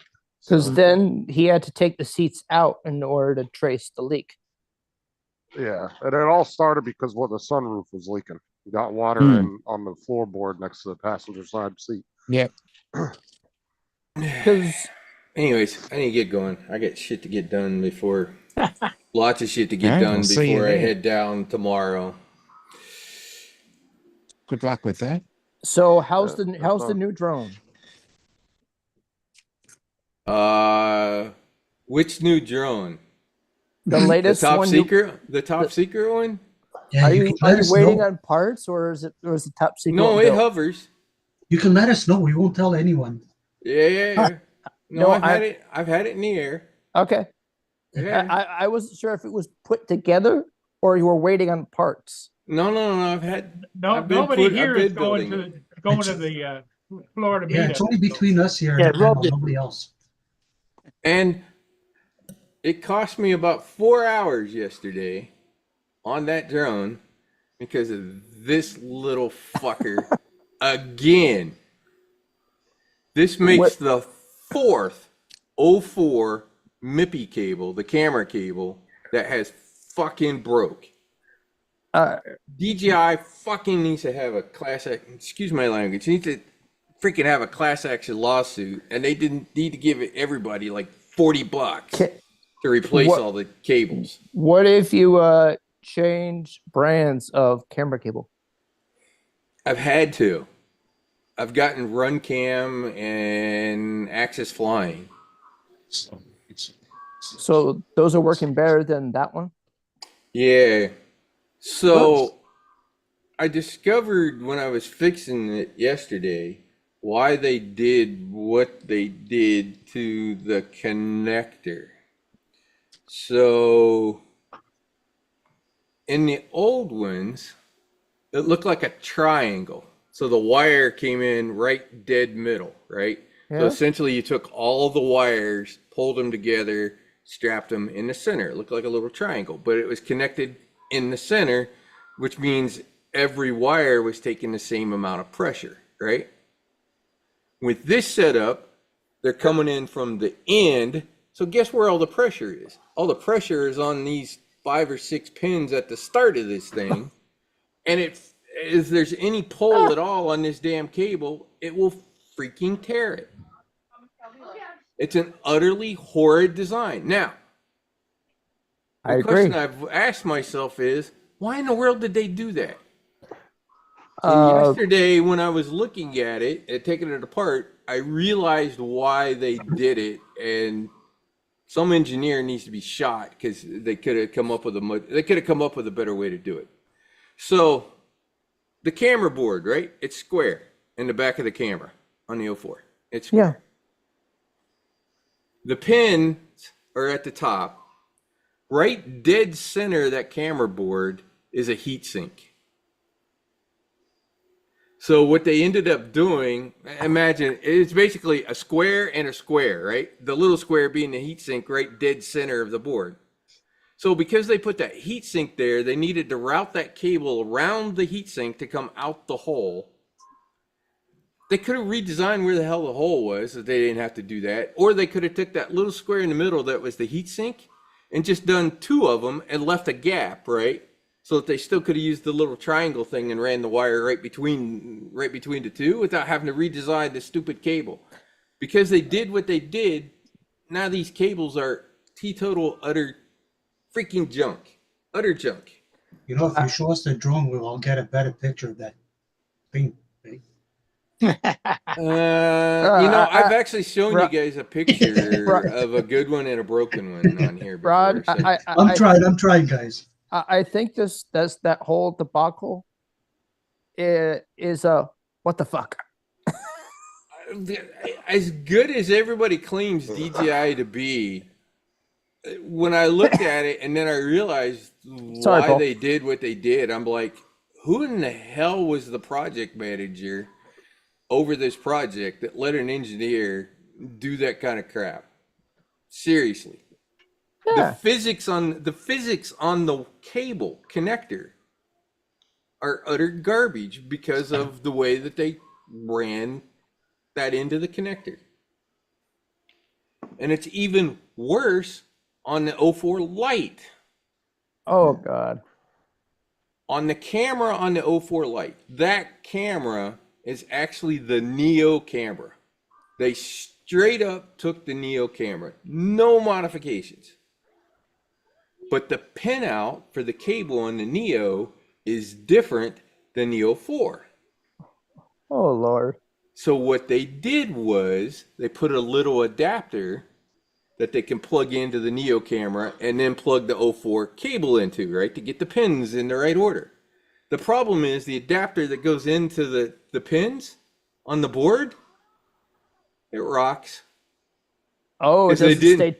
It doesn't stay It tight. sticks up too high out of the socket, and they didn't put any support system around it, so the damn thing will literally rock and it'll break off the back of the camera. It won't stay tight to Right. keep connection. Right. Cheap. They went cheap. You know, they Dominic? got a little 50-cent adapter they plugged into the plug, but they didn't finish putting it in there so that it would, so it was ruggedized, right? Hello, you're putting something in something that you know is going to get crashed and take a pretty good G-shock kind of thing. You make sure things are nice and tight and strapped down everywhere, because, well, you're going to take a hit. Dominic, what say you about this whole debacle? I'm just a passive observer because I've never used FPV, so I But can't comment. no, but this whole process of them using cheap crap, I'm like, really? Just in the design engineering problem, utter design Yeah. problem. Cheap design. Any freaking college engineer could have told them that was going to be a problem. You could have told them not even day one. I think they need to let Magtech have a look at all of their new stuff before they ever ship it, because that guy is a Yeah. genius around that stuff, Mm, and he could tell them everything about their design that it's good or bad. you mean Maddie? No, Magtech. Oh, Mads Maddie. Tech. Okay. Ian in Wales. Yeah, Ian, and Yep. that dude is freaking smart. I mean, really smart. I think he's an electrical engineer by trade. He's a television engineer. Yeah. Mhm. So The he's an dude is engineer. the so dude yeah. is freaking smart. So if anybody can look at a PCB board and go, "Hey, this is probably not a good thing," it's him. He can do it. I mean, he's got all the RF testing equipment to Oh yeah, he's test got all the bandwidth stuff coming off of all this stuff. all the scopes and Yeah, it's Mul- frequency readers and we're not talking $100 devices either. Oh, That he's using. Oh, try He's- several $100 devices. No, try like No, $1,000 Several devices thousand. is what he's using. He's got the good stuff, not the cheapo consumer stuff. He's got the real stuff. So I but just he was the one that pointed out the socket problem on the camera. In fact, when he did the first teardown, he looked at it and just went, "Oh God!" And it turns out he was right. and he said, "Why did you go so damn cheap?" So his advice was to glue or put glue around that socket so that the socket couldn't rock on the 04 Lite. So when I built the one for Place It Here, Ken, because I put an 04 Lite Oh in yeah, his. Ken Noble. No. No, the no. other Ken. Getting off Hour. hour. half mile. So when I did his with Place the It 04 Here. Lite, I used some dielectric silicone that is used to coat electronics that I essentially put around that socket and cable so that the silly thing couldn't rock. So I reinforced it. In fact, yesterday when I put the new cable on the 04, because I ended up having to use one that had that same end on it. What I ended up doing, and I've been telling myself I was gonna do this eventually with all the 04s, because of the way that they did it. And I did it yesterday. I super glued the freaking cable to the case. So where the cable runs right next to the case when it comes out of that connector, I literally super glued that thing so that there could be no pressure on those pins. It'd be on the cable, not on the pins and connectors. So is it working? I guarantee you that one won't break. Well, you did a lot of engineering afterwards, right? Paul, the amount of dumb little shit that you adjust when you're building these things to sort of make them reliable, it's pretty wild. Oh yeah. Routing wires around, shortening wires, zip tying things so that they're not flapping Well, around I as know you're it flying matters. around. And I know it upsets you, but I get the feeling though you love doing it. yeah, the science part, science and engineering part of it, intrigues me. You are Because correct. Rod is a computer engineer, right? Computer, software, you name it. I'm a tech guy. Tech, when period. when you guys build one of those, do you have to take it to a special person to give you a permit to fly, or No, you just can do it yourself? no, it's I'll same just rules stay as within any the other. regulations. Yeah, same rules. Oh, okay. Nobody Just- puts remote ID on them, so they don't care. Ed, just never go too cheap on the battery. Well, I Go just too thought, cheap on the battery, then it could go whoop on fire. Yeah, potentially.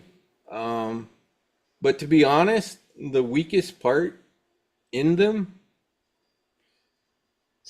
is the ESCs and the flight controllers. Oh, I don't know why I was asking. I just thought I had to get some kind of stamp of approval. That's all. Mm-mm. oh, Nope. Oh, cool.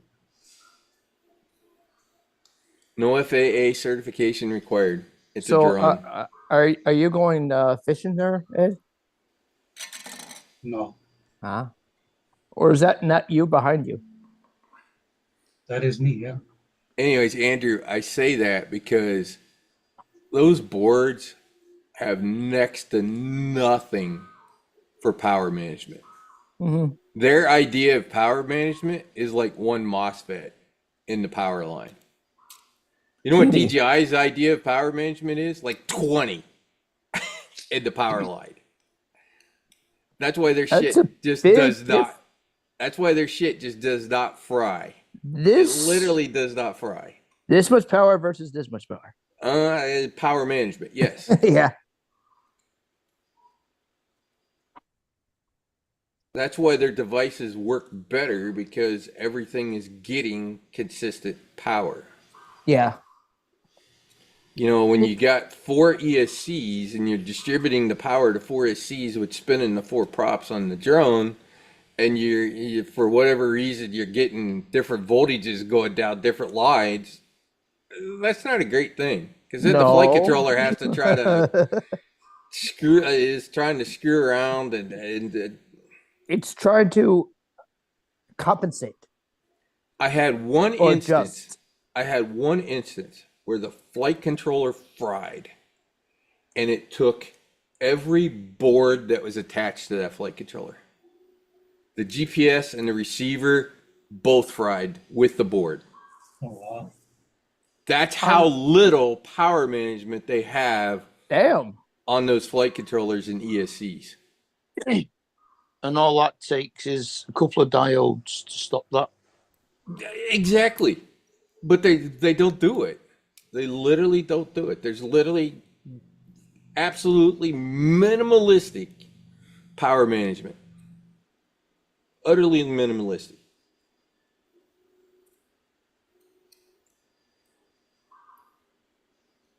which is weird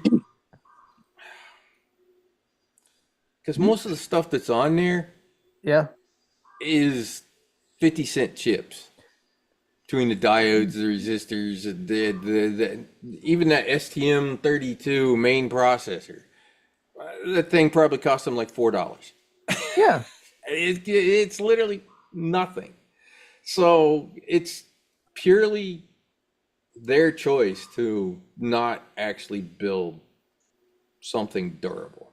I don't think they want to build it durable. They want you to have to come back and buy more. If they made it durable, they'd sell less. So True. If they made a good product, it would sell faster. It would sell more of it.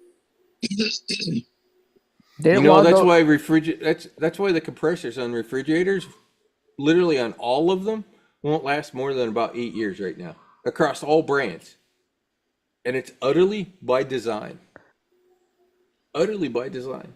They're designing end of life into them. KitchenAid. That one went at 8 years exactly. My Samsung lost it and it was only 2 years old. But when we talked to the guys that came in to fix it, he's like, oh yeah, this is a problem on all of them. They're all crap. He's like, they're all this way. He's like, they literally design them to fail. My Beco must be nearly 20 years old now. You know, you could buy Kenmore Kenmore and Whirlpool back in the day, right? And you could count on the fact that those things would probably last 20 plus years. Not anymore. Because years The old ago, ones like Frigidaire, that used to, what's the Yeah, other- that was the low end. yeah, but they 'cause, used to have late 80s, like 88, they were the old you get. my parents bought a Montgomery Ward freezer. Up until about 5 years ago, it was still running. And I'm not surprised. They built good stuff back then. We were afraid to take it with us because by the time we move it from New York to here in South Carolina, it would have fried. So anyways, that's the weakest part. The weakest part is literally the flight controller and ESCs because Yeah. of lack of power management on those boards. Utter lack of power management. That's sad. One small piece and it could all fix it. Andrew, it's so bad. I'm saying it's sad. I learned this early in my building. The first board I screwed up. That was my screw up. But that was I shouldn't have been trying to solder. I shouldn't have picked a 2.5-inch drone as my first build. That was mistake one on that one. But after that, it's literally just stupid power surges that have wiped out so damn many boards on me. It's freaking unreal. I bet I have $1,500 or more in broken boards laying around between GPSs and flight controllers and ESCs, and it's gotten so bad that anytime I order anything, I order 2 of everything. I literally order, if I buy 1 flight controller, I buy 2 flight controllers. There's kind of 2 reasons for that. One, because I know how bad and how easy it is for them to just like blow up when I'm building them. Problem number 1. Problem number 2, because of problem number 1 and knowing that they're not terribly reliable, you want to have a spare in your inventory so that you could fix it when the damn thing finally gives up the ghost, because it's going to. You could design and make a damn good drone for somebody there, Rad. You could make a good business doing that. A lot of people could. It's just a matter of spending the money on the engineering to do it right. But the problem is you need quality parts in order to make a quality drone. Andrew, it's not even about the quality of the parts. The resistors and caps and things that are out there, it's not like this is new technology. I know it's not. to make these. It's not like the PCBs and the materials that are in the PCB boards that they Wow. use for the multiple layers. It's not like this is all old tech stuff. It's purely by design that they don't. They could make it more reliable. They just choose not to. They choose to make it as cheap as they utterly possibly can. So they could make as much as they can.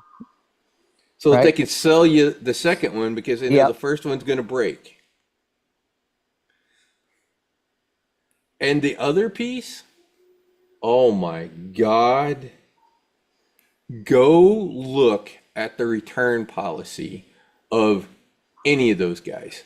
iFlight, GEPRC, you name it, Speedy Bee, almost all of them to a T.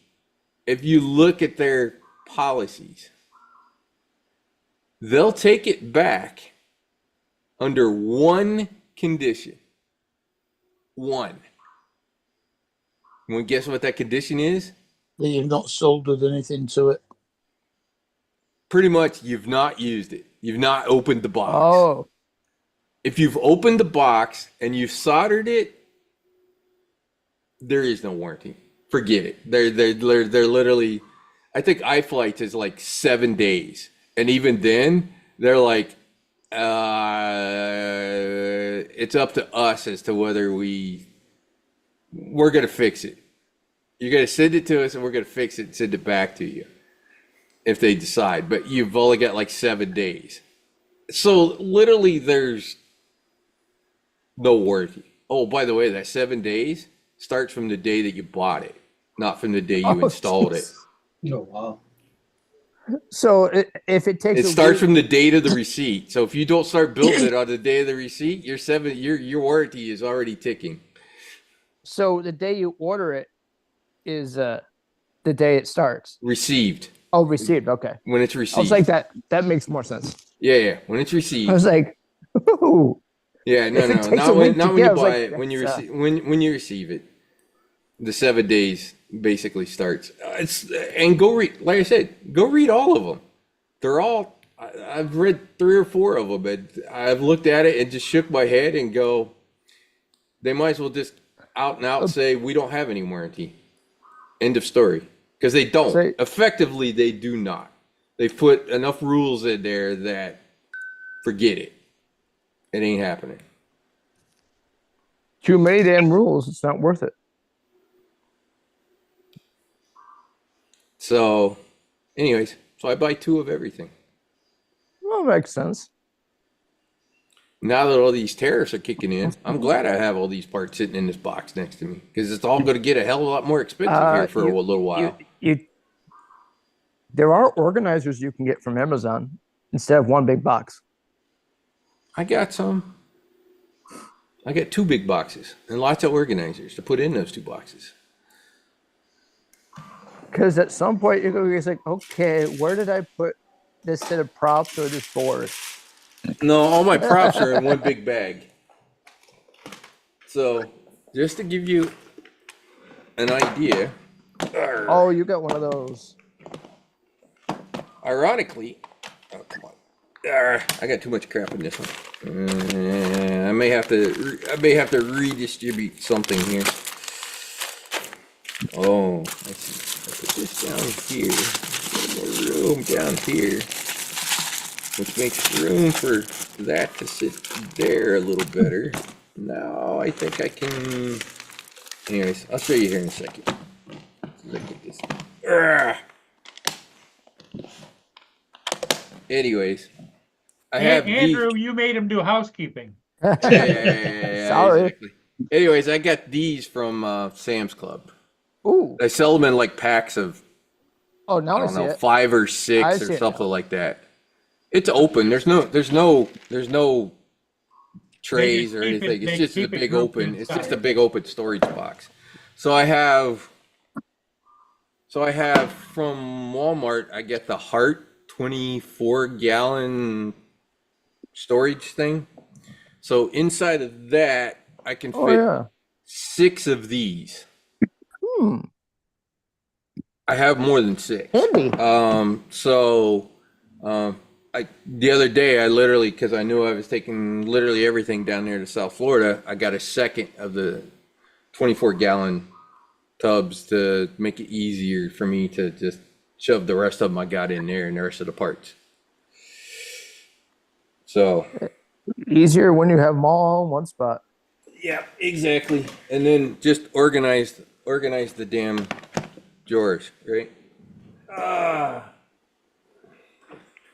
You want to see something worth a lot of money? Hard drives? No.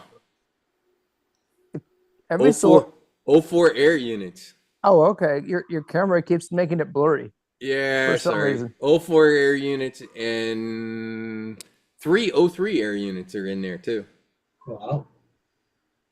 So there's 604, there's 604s and 303s in this tub. That you're sitting on money right there.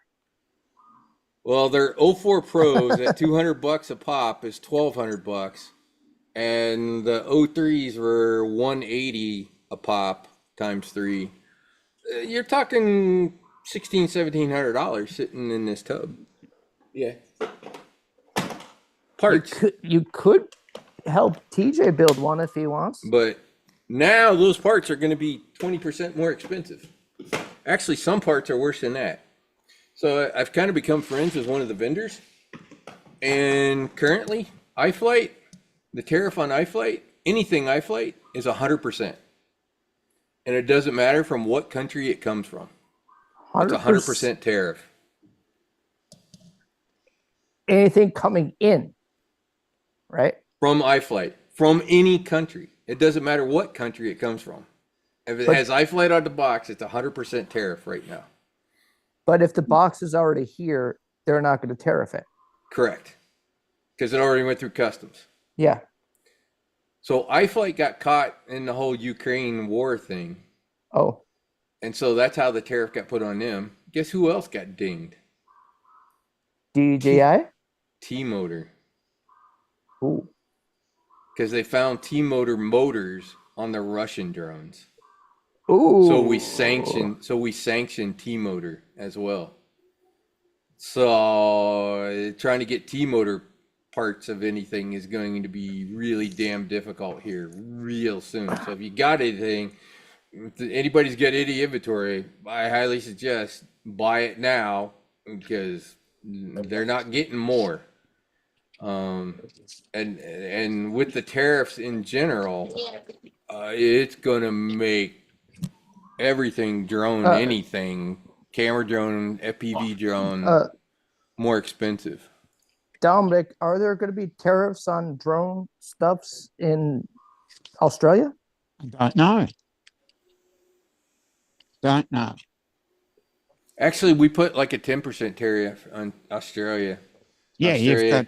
And Australia said we're not going to reciprocate, but we're going to talk, or something like. I don't remember. We're going to talk. We're going to have a little chat. Well, we're currently in a caretaker government because we've got an election coming up on the 3rd of May. So we have what's called a caretaker convention. So they're in caretaker mode at the moment. So they can't really do much. So do you have an idea of who you think is going to come out on top in said convention? Well, I hope there's a change of government.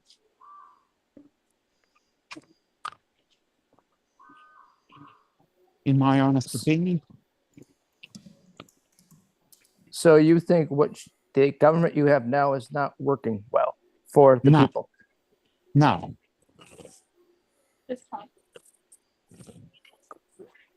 No, that's how I put it. Not wanting to discuss any politics or any political stance. I just say the current government over the last 3 years has not been up to standard. So they're rating way down here. Well below where it should be. That's Right? what I would say. But we have a very strange system of government and a very strange system of elections.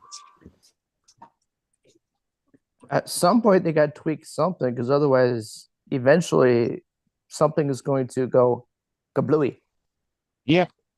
I know that.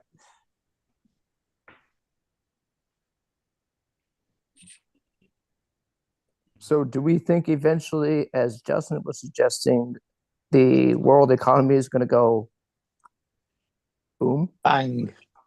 Yes. I So don't know. just to give you an idea, Oh, some of what's going on is look at this drone. 675 to 70. $700 with an 03. Uh-huh. I got my iFlight Nazgul 5-inch for right at $600. So the tariffs are starting to kick in. So that is the live price right now. Mm-hmm. So probably month and a half ago, give or take, when everybody was out of 04 air units, I knew I had some more frames that I wanted to build, blah blah blah blah, and I was like, okay, I'm kind of looking, and literally nobody had any 04s. Eventually, I gave up, and I finally went, okay, I'll go to AliExpress because you can pretty much order anything from AliExpress. Well, the 04s are normally $220. AliExpress wanted $250 to $260. I ordered Ooh. 2 of them because I couldn't find any from here. But even AliExpress, anyways, they didn't ship for a little while, and I ended up finding a vendor here in the US that had some in stock, and they were at the retail price. So I bought 2 from him, and that was the last 2 that I bought, and I canceled the 2 from AliExpress. Because they So still that had 20% is most definitely kicking in. And if you want to buy iFlight, good luck. It's going to get way, way more expensive. So instead of 700, it's going to be what, 730 or more? 900. $900. Oh God. Keep in mind, this is what's going to Damn. happen to the Mavic 4. What's up, GDS? Unless DJI is going to eat this tariff, it's going to end up $400 or $500 more than list price. $2,200 drone is like $2,600 with the 20% tariff. Mm. Yikes. Everything. Let's just put it this way: everything's going to get expensive enough that people are going to start making choices that they may not have made in the past. Because the Mavics used to run about 1,100 all day long. So That was the original Mavic. The Oh, Mavic, it works so hard, 2, but GDS. the Mavic 3 was like 14, 15, wasn't it?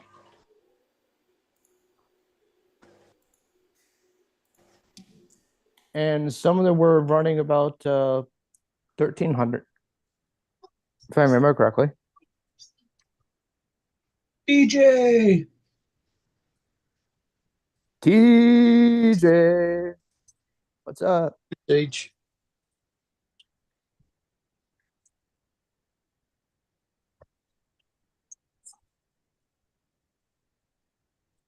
Hey, GDS, I have a question to ask you, but I'll ask you tomorrow when you have time. Oh, just ask him now. He's here. No, he's at work, so I don't want to bother him.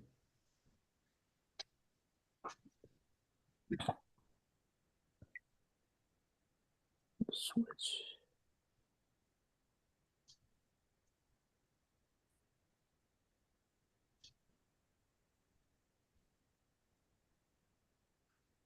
okay, now let me show you something else. This is for my flight.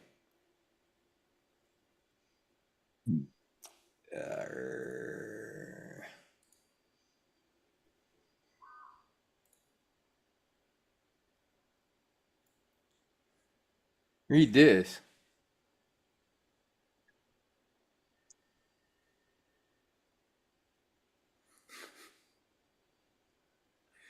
They're basically telling me tariffs are your problem. Oh God.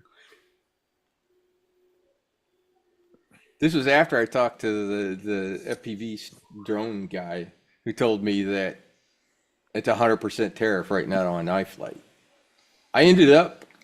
Honestly, I ended up canceling this order.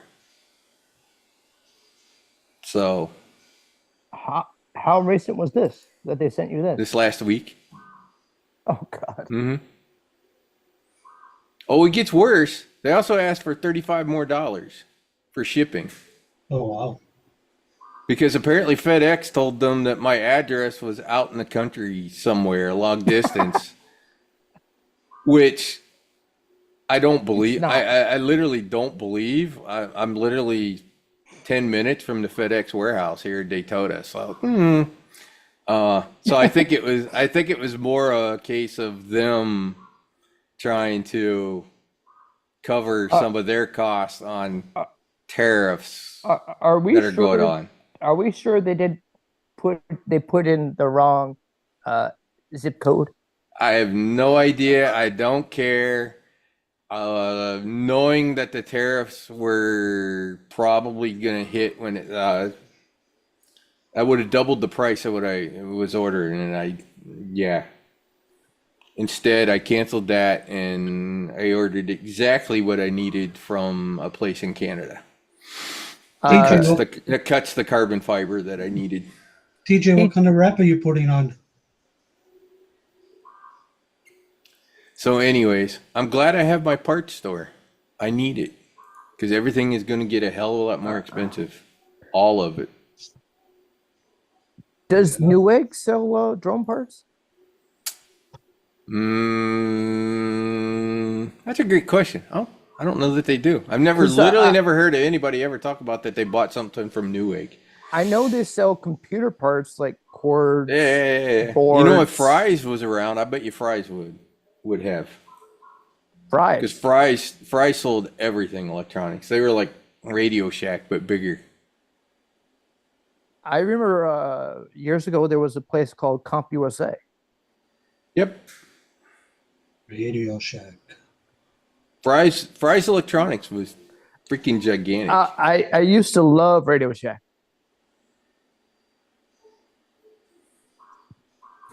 You could always find anything and everything. Yeah, you could at Fry's too. And I mean, literally everything. Computers, radios, appliances, TVs. Take Best Buy, multiply it by about 3 or 4, and you get this idea of how big a Fry's store was. So we hear you're wrapping a drone. Huh? What? TJ, what's up, buddy? That's because he swatted the bumblebee. So he's got to wrap the bumblebee so that he can bury it. So he's wrapping the drone. All right, Yeah, it's a bumblebee I'm drone, wrapping my so he can bury it. TJ's So flying a what- bumblebee. So what? Uh, So what do you what are you going to design the wrap with?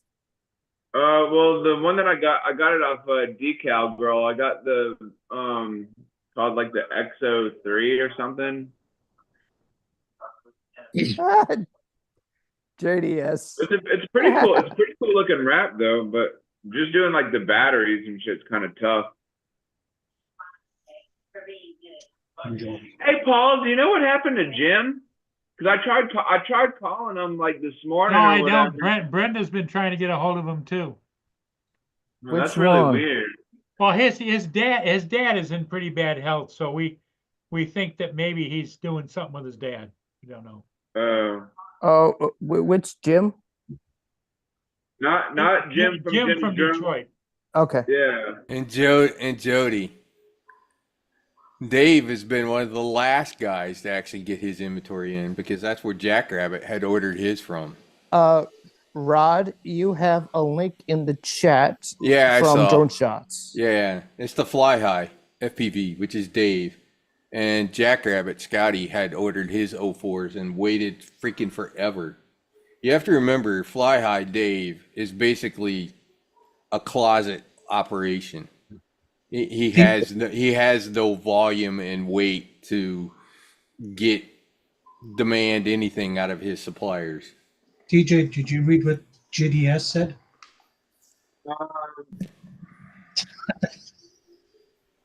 No wax on the stats, bro. That's funny. Paul, I heard there were some severe ice storms up that way this week. Some places north of us, it wasn't here. It rained all day. We had some severe rain, like 5 or 6 inches of rain, and it was windy, but no. Wow. Yeah, Ontario got the most of it. You don't usually get 6 inches of rain. No. Not in one day. So flooding, I take it?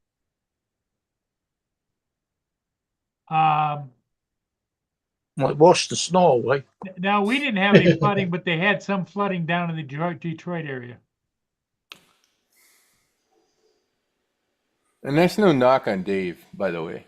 Most of the FPV guys are all teeny tiny operations for the most part. So Dave is a business He owns running out of the trunk of his car. Probably a little more than that, but all those guys are all small. Andrew, he's running out of his basement, okay?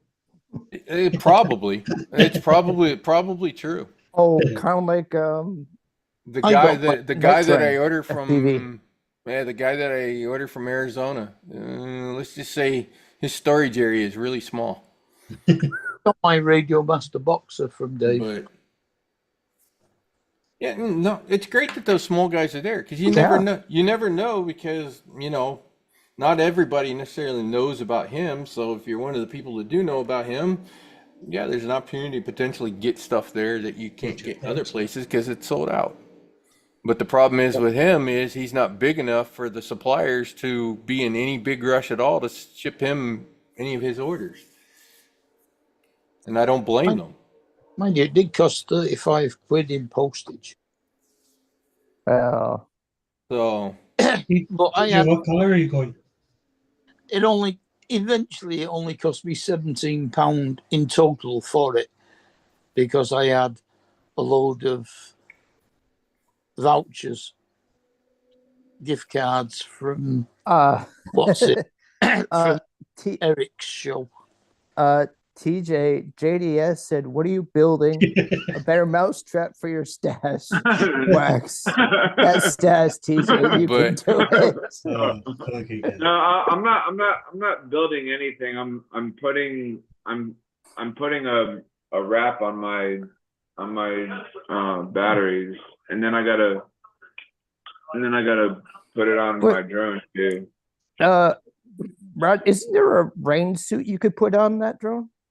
A what? Like a rain suit?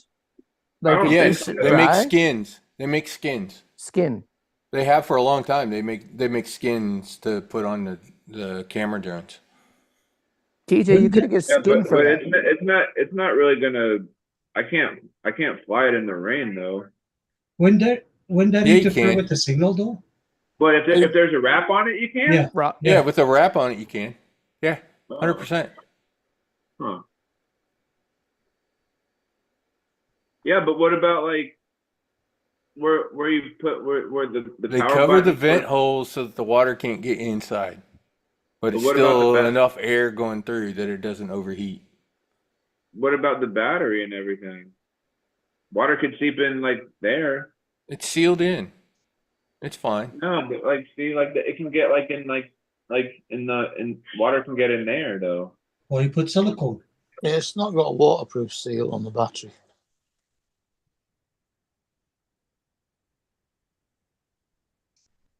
In some ways, one of the things that helps it is just keep flying.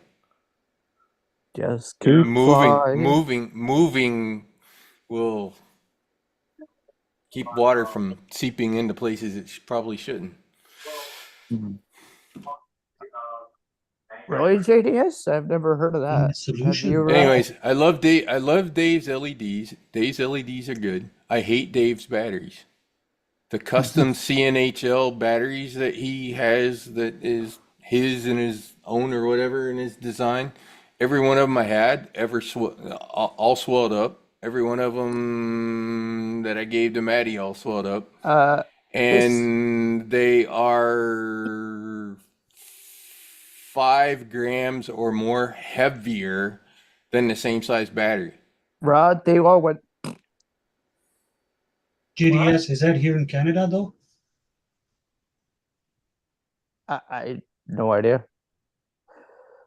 Have you heard of a company waterproofing drones in a solution, Rod? I got waterproofing in my closet that I can put Yeah, on mine. they I can coat it. They got Conformacoat. You can conformacoat it. at Formacoat, and they put it in a big tub, and you just dunk it in. Yeah. Yeah. Oh, Yeah, makes you can sense. make a water. You can make a waterproof. In fact, we had that guy last year at the drone meetup, dropping his drone in the intercoastal there, showing how his was waterproof. He kept flying in and out of the water. So What? So would you waterproof yours? Rod? no, because I don't want to. I don't have any desire to do that. Well, Mm. to do it that way. I don't know that I'd want to fly FPV in the rain. Flying a camera drone in the rain, yeah, that I would be interested in doing. Oh, I think it's. Would you fly splash proof, or is it? Yeah, splash proof in the rain. You mean you're talking about splash drones? Yeah, those they're big and orange. Yeah. Yeah, I've not heard anything about them for a while. I wonder if they even still operate. I don't Don't know. know. Or Yeah, if they went brought- under. They just brought a new one out. Oh, okay. They're like never in the news, so What, I they wouldn't have have any drones that idea. go in the water? They're too Yeah. bloody expensive. What? Yep. There's And called now they're splash 20% drones. You more can actually expensive. land them in the water, and then they'll dive under the water, go under the water, and then come back up, and then take off and come back Well. to you. No, you're pulling my leg, right? No, splash drones. No, They have an FPV drone Yes. that's go under the water, but most they just float on the surface, and the camera is Now, underneath. the real splash drone will go underwater. Wow. Just Yeah, don't check that hit out. a tree or a They sailboat don't mast. fly underwater. Well, it uses the props to pull itself through the water. No, it doesn't. Here, for those of you Mark. that are interested in the whole waterproof thing, Uh, here you go. The entire stack is waterproof. It's literally a waterproof stack. So you don't need a Conformacoat. TJC JDS. They also make an ELRS receiver that is like this, that is 100% waterproof as well. So you could actually get parts to build a utterly waterproof drone. See, 100 amp waterproof. Ooh, So how pricey Yes. is it? Why is there a timer like in the corner of the screen? What is that? Is that like an update or something? Does that like let you know? huh? What? Where? No, I'm looking on Zoom Zoom, and I just noticed like there's like a yellow box with a little sand timer in there. I don't know what the heck that is. Anyways, hopefully that answers your questions about can you create waterproof Oh, drones? I Yes. didn't know we could do that. Yep. Thank you, Rod. You're welcome. Like I said, the about it stuff I have learned in the last 4+ months of building drones is just, it's crazy. Mind blowing. Mm-hmm. And blowing. In a lot of ways. Do you think we will have AI flying drones, We already do. or is that called DJI? No. It's called Skydio. here we go. I think Skydio is only in the commercial market now, right? Yeah, as are most of them. Because that's where the money is selling to the military. Yep, big fat government contracts. Well, GDS said Yes, you have Dominic. time. Can I ask you that question? Huh? What? Go ahead. Well, I don't know if he's still there. JDS is still here. Was there a question, Ed? Was there a question that you wanted to ask me or something? No, not you. No. Uh, JDS.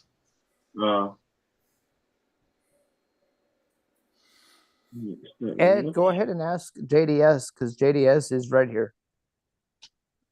I see his comment about the stash wax.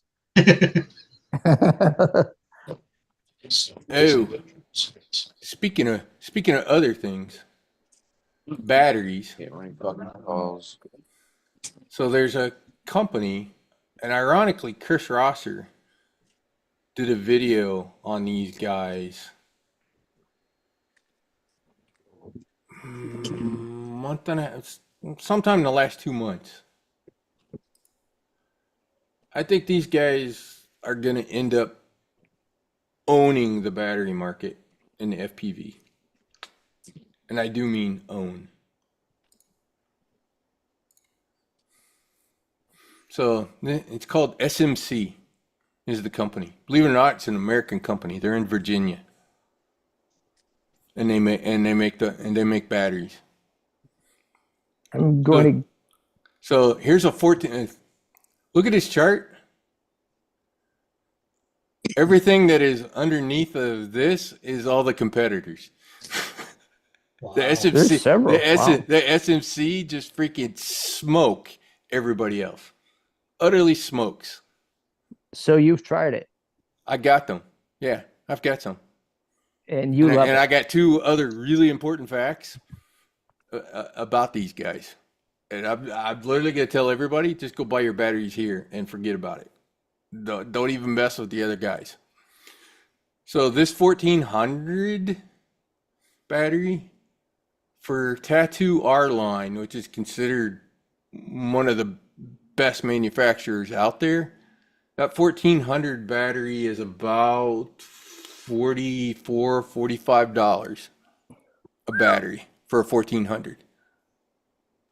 Notice the price on these. It's right at 40.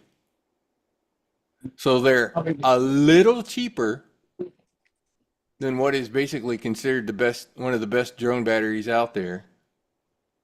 It has better performance statistics, and there's one more kicker. This 1400 battery weighs about the same as my 1200 R-Line battery. So not only are they cheaper, they perform better, and they're lighter. Man, that is a hard combination to ignore from I should just go buy those batteries. Because, yeah, you should just go buy those batteries. TJ, Uh-huh. JDS said, wax that stash, bro. Yeah. And the other thing is, they've only got 2 batteries right now. I got the 1400 and 1600, but the guy told me that he's got an 1100 coming. So, in fact, I sent him the specs from the R-Line. Did you He's like, tell, "Ooh." have you told Mr. Meddy's Drone World? Or is he not Maddie interested? is going to get all of my handoff R-Line batteries, actually. I already told him. But if anybody asks him, he might as well spread the word about it. So, He yeah, probably still knows. just buy these guys. Utterly just buy these guys. Better performance, cheaper, and lighter. They need a 60. Boy, is that hard to ignore. Register. They need a 6400. You can't perform. You So can't. actually, Mark, you might actually be really interested in what these guys really. Yeah. Well, I Let's would, know. except for the postage. Yeah, that's true. It's available in the UK. Unmanned Tech is the vendor in the UK. All right.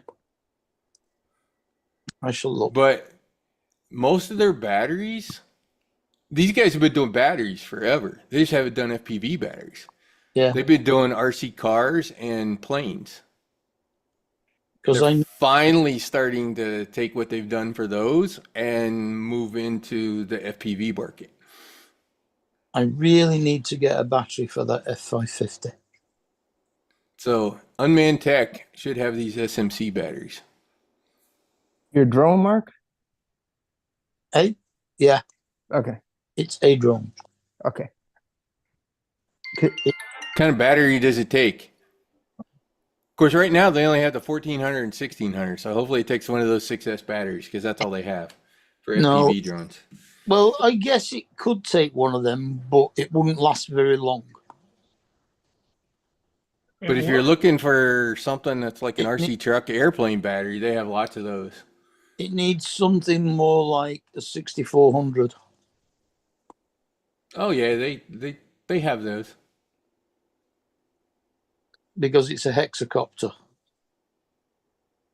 Yeah, let me go back to, I don't know what this HVC flight pack. Maybe this is the helicopters or whatever. Did you not see the picture of it, Rod? Yeah, I probably looked right by it. You have to remember I'm like half blind. Yeah, that's probably about like me. Uh-huh. I shall Anyways, here you go. change my background to it. Here's some 9,000 and 10,000. That would probably be even better. Same thing. Helicopters, planes, RC trucks. They all use pretty similar connectors. So anyways, these guys have been making batteries for a really bloody long time. They finally started making FPV batteries. They have two, the two I showed you. There you go. That's it with a Mini 4 Pro next to it. Okay, let me quit sharing and get back to Zoom. Is it on? Yes. Yeah. Oh, yeah. Yeah, you need a big battery for that one. Yep. They probably have it. It wouldn't surprise wow, me. They that probably thing's big. have it. Because that's where they made most of their batteries was for stuff like that. The big stuff. Mm-hmm. Big planes, big copters, RC trucks. That are all using the big ones. Mhm. Now they're making FPV ones. Based on what I've seen on the ones that I've got, ooh yeah, they make nice batteries. So my 5-inch sort of cruiser drone, I put the 1400 on that thing. I got 8 minutes of flight time out of that battery. It's like 2+ minutes longer than my R-line batteries of the same size. I was just like, oh my goodness, I love these batteries. Sit down.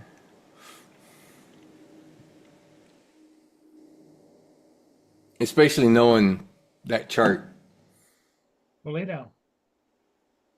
So, Damn it. What's the matter, TJ? GDS, I sent you a message. Can you see it? Lining these wraps up is just tedious. Now, why are you doing this for tomorrow? Yeah. Well, why Yeah. didn't you do it all week? Yeah. 'Cause I couldn't Doing make up my everything at the fucking last mind minute. about what wrap I wanted. so Mark, do you know those guys, or do you need the link? I'll find them, don't worry. Okay, I figured you would. So, anyways, they sell the SMC batteries. Mm-hmm. Virginia, that's where the company is Virginia. Yeah. Yeah. So,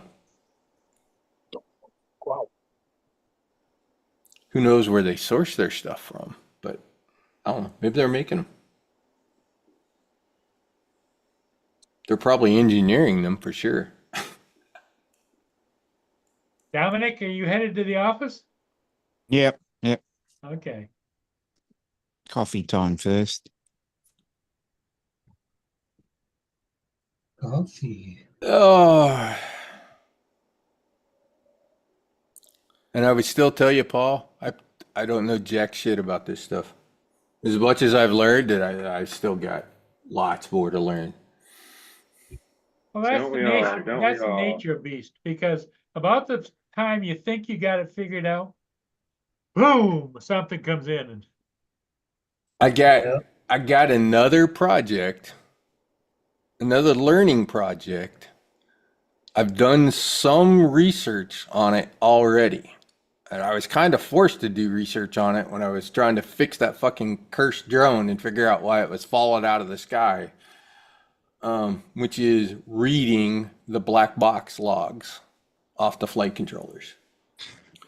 So one of the things that those guys do in building is obviously tuning the drones, and they're using some tools for black box to do that tuning. So that's kind of the next step in my learning curve. Now that I can build, obviously the next step is tuning what I built. And the lesson that I learned from the cursed drone was pay attention to vibrations and things that could cause vibrations, and find the things and put things in to deal with vibrations, so that you don't end up with problems. Because that entire problem with that one that I fought for a month was, and I didn't figure it out till the end,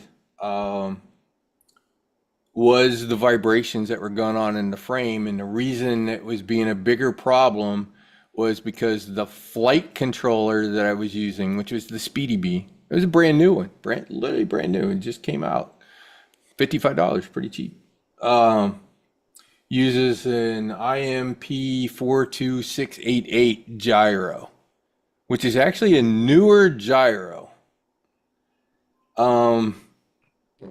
And it's supposed to be more sensitive, which is theoretically, it makes it feel better when you're flying. But not only is it more sensitive, so you fly better, it's also more sensitive to vibrations in the frame. And so that's literally what was going on with that drone. When I looked at the black box logs, and Chris Rosser, and there's another guy out there that's a tuning guy. In fact, he runs a business around tuning drones, UAV Tech. Watching all of his stuff as well, on reading the black box. And I at least learned to read it enough and what things to look at to kind of get an idea in my head. Come on, I'm a computer tech guy. It's not like this stuff is like rocket science that's out there and they're putting out there. So it's just a matter of me going and reading and doing and all that kind of stuff. But anyways, what I was seeing in the black box logs, because you could see the graphs, if you followed the gyro data, all of a sudden the gyro would be upside down. Or at least it thought the drone was upside down, and it would flip the motors, trying to flip the drone back up. But what it didn't realize was that the drone wasn't actually upside down. So when it flipped it, what it was doing was turning it upside down, which is why it was dropping out of the sky. And the whole reason the gyro thought it was the other way is because of the noise in the frame was screwing with the gyro. That's literally what was happening, which is why the problem was quick, but still semi-random. So I learned a whole lot about vibrations and frame resonance and all that kind of good stuff that can go on, of things that you need to be thinking about when you do the builds. Which is how I ran across Chris Rosser's video on this whole NioGel anti-vibration grease. I literally put this crap everywhere on my builds now. People have been having trouble with the 04 air units with Jello in the camera because it really needs silicone sort of side mounts mounted to the camera, or it will potentially pick up vibrations from the frame. I've literally been putting that grease in on the sides of the camera so that anything that comes through the frame at the camera has to go through that grease and sort of knocks down vibrations hitting the camera, which will keep Jello out of the camera. But it's little details like that that make the difference between a good build and a build that you may end up fighting its entire life.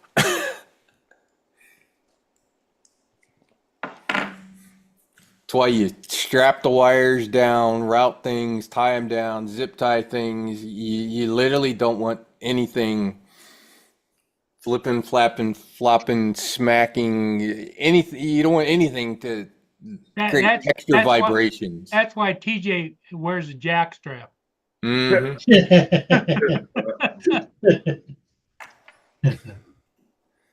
How's it coming Yeah, along? but Paul, TJ? we don't know that he actually has anything that goes in there. You gotta have patience with that, TJ. Yeah. You gotta let I tend to lose patience, and then I start going. "Ah!" you gotta let your fingers relax, flow. You want patience? Try soldering on small pads. Oh shit! Oh my God. Dude, I would fucking throw a fit if I was fucking soldering. I'll just say my language is very colorful when I'm building. I tend to really curse out all those damn companies going. Ed likes Really? Ed likes to work all the time. That's why he's always painting, you know? Yeah. But to Paul's point, as frustrated as I get Yeah. and yell and scream at it, I still go back and do it. Yeah, you like it. I like it. Yep. As much as I hate it, I like it. I'm 1,000% more comfortable with my JDS, how's it drones going? and not worried that if I break one. I'm literally not worried if I break anything. Is going back to work. What the heck?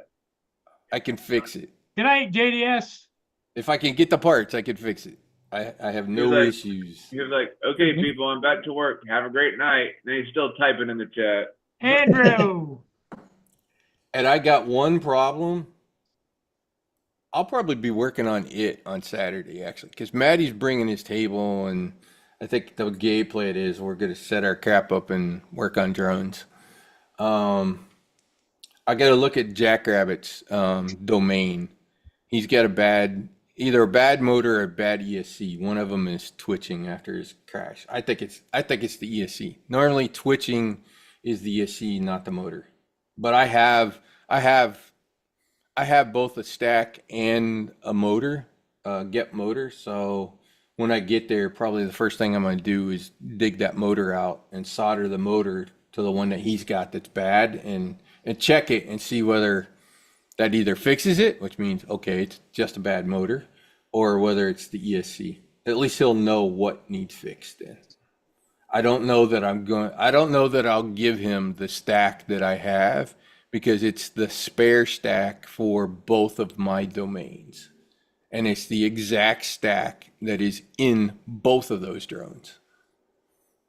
The TJ, are we gonna see you flight F722. 45 amp stack, 55 amp stack, 45 amp stack. So, but at least I could tell him what he needs in order to fix it. Or if he wants, he can leave it with me and ship the parts to me, and I'll put it together. I'll fix it for him. And then after that, I'll probably be working on this stupid purple 3-inch drone that it was flying great with the slower KV motors on it. I put the faster KV motors back on it, like I did the cursed one, which had the faster ones, which was the one that was falling out of the sky.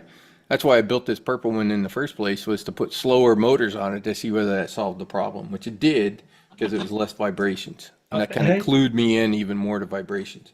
But when I swapped the motors, I have no throttle from about 45% up. None. It goes there and that's it. I can throttle to 100%. There's no additional throttle at all in the motors. And then the motors don't want to spin down. It's the weirdest problem. And all I did was swap the motors. Maddie and I talked about it last night. Isn't that possibly a rates problem? Why does that radio work with every other drone that I have? In fact, that drone's got the same CLI settings as the Curse drone.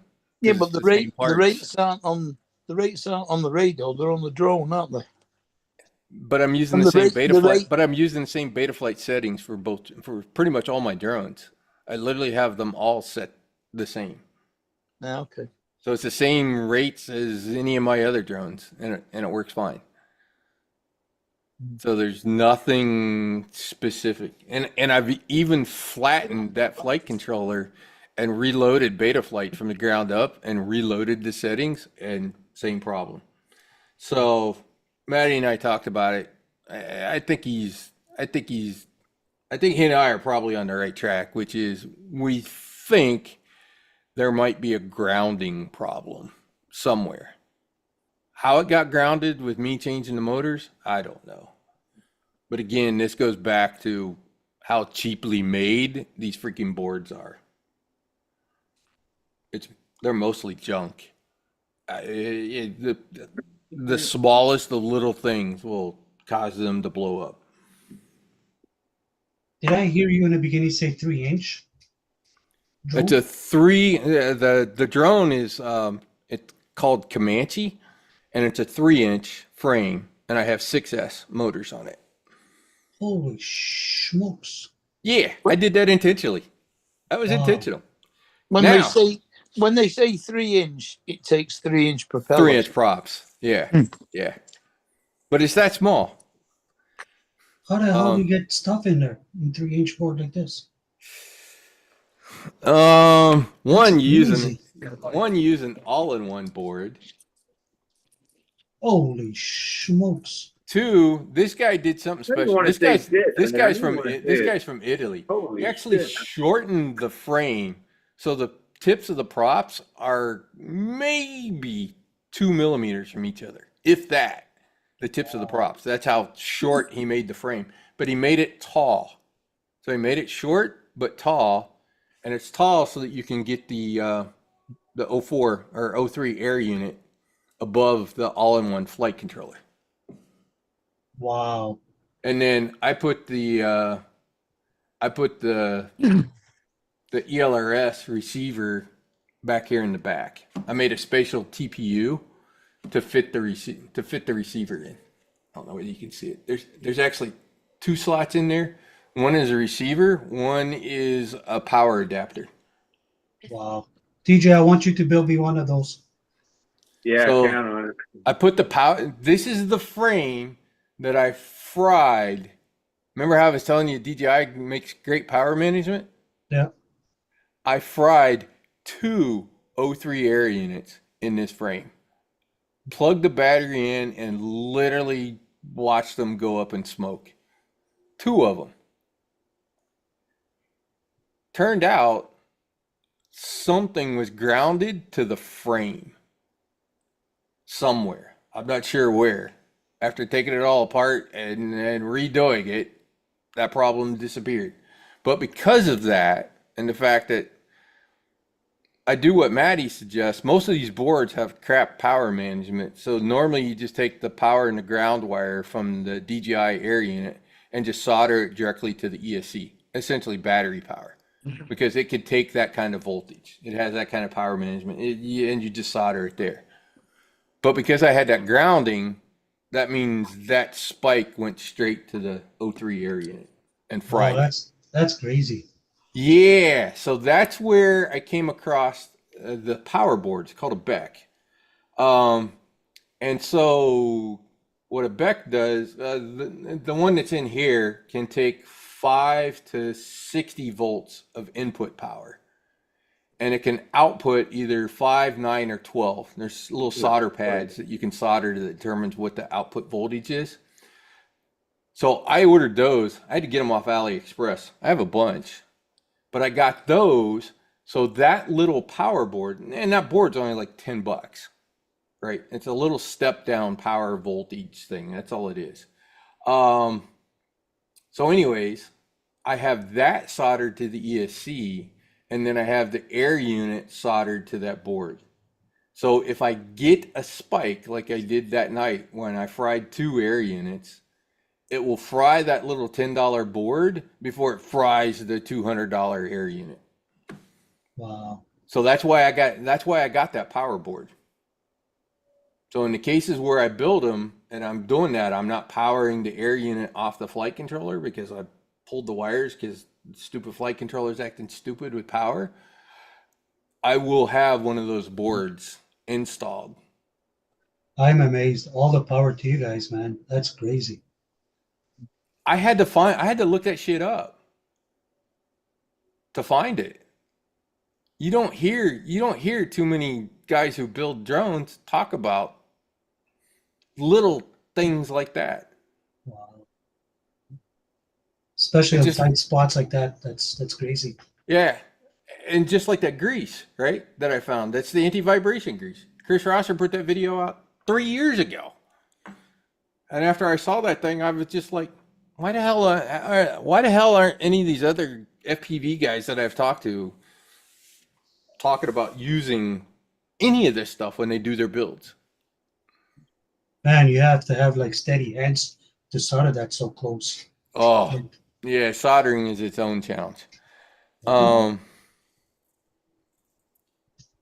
So the other thing from a vibration standpoint that I learned out of that drone, and I've done it on this drone. Look at the arms. So I have that gaffer tape, which is that cloth tape for strapping the wires down. Most of the time, I just use zip ties and zip tie the motor wires to the frame. Most people do. I don't see too many people using that gaffer tape. But after I discovered that whole vibration issue and I got to thinking about it, I put that gaffer tape on because that gaffer tape is cloth, right? And that cloth is on the arms.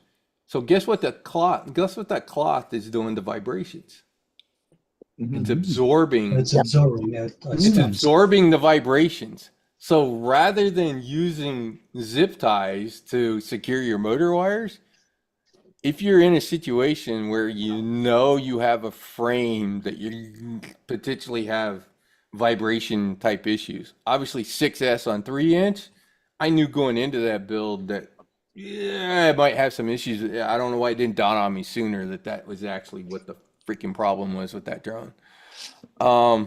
You definitely want to use the gaffer tape to secure the motor wires just to help with vibrations in the frame, to absorb the vibrations. Nice. And the other thing that I do now in my builds with that grease. So initially I put the grease under the motors. That works Just great. gotta take a call here.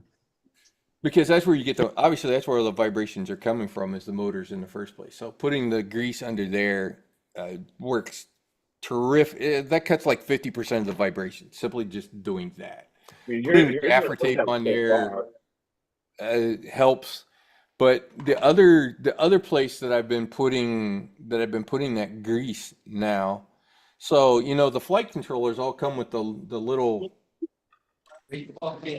little rubber gummies that you stick in, right? So the thing can float, and it's an anti-vibration for the board, right? But you have to realize that these controllers have the screws going through the frames and up through the boards. So what do you think is happening to the vibrations in the frame when it gets to the screw? The screw will vibrate, and obviously the screw is inside of the little rubber things, and that should most times take care of vibrations getting at the flight controller, but not necessarily all the time. So one of the things that I do now is the flight stack screws, I will put that grease on the screw head at the end, right before I do the final tightening down.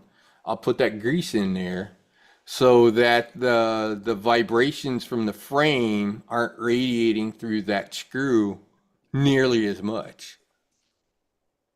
So I do the motors, I do all the frame parts where the frame parts touch. I will put the grease in there so that you can't transfer vibrations from one part to another part. And then I put it on the screws for the stacks.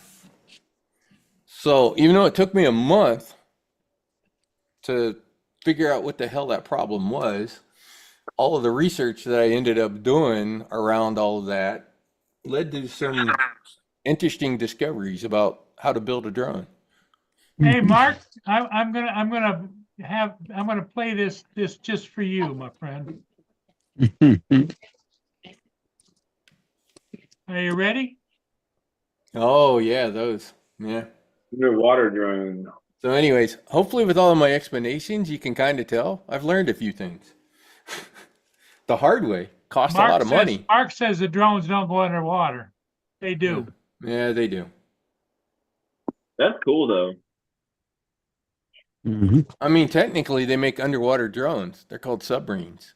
Yeah. What's his name up there in Seattle has them. God, I haven't seen him in a while. Curtis. Yeah, Curtis. He goes out and dives wrecks and stuff with his.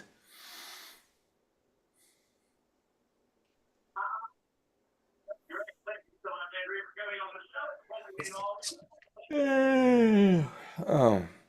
Yep. So, anyways, there you go. A few of the lessons that I have learned out of all of this. Long conversation for me starting out, Paul, going, I want to learn black box next. And I do. I want to learn how to use the black box to do the tuning. Is it necessary? No, not really.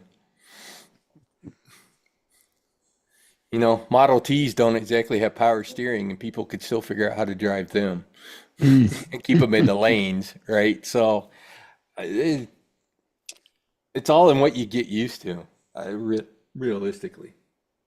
If you know the drone and you know how it responds and you know how long it takes for it to respond, do you really have to tighten the tune up so that the sticks are just dead on? No. Again, it's about feel. So, okay. Anyways, I need to go, guys. I got things. Okay, Rod. It Hey, is gotta thanks for get late, stopping so- by. Let us know how your big unveiling goes. You know, the funny part of it is I got to look around and find a box. I got to find a box big enough to put the one drone in because I want to put it in in the box and mark it top secret and sit it next to Brad, who does the check-in. Okay. And leave it sit there for an hour or two as everybody comes in and checks in so that there's this box there that says top secret. That's cool. And then later on, I'll open it up so that Yep. everybody can get a chance to look at it. Okay. I'm telling you, like, probably nobody there has actually seen what I have in person. So that's Good what for makes it. you. That's what's making it unique. Get everything packed up, buddy. Yeah. So, anyways, everybody have Okay. fun. All right. Bye-bye. See you, Rob.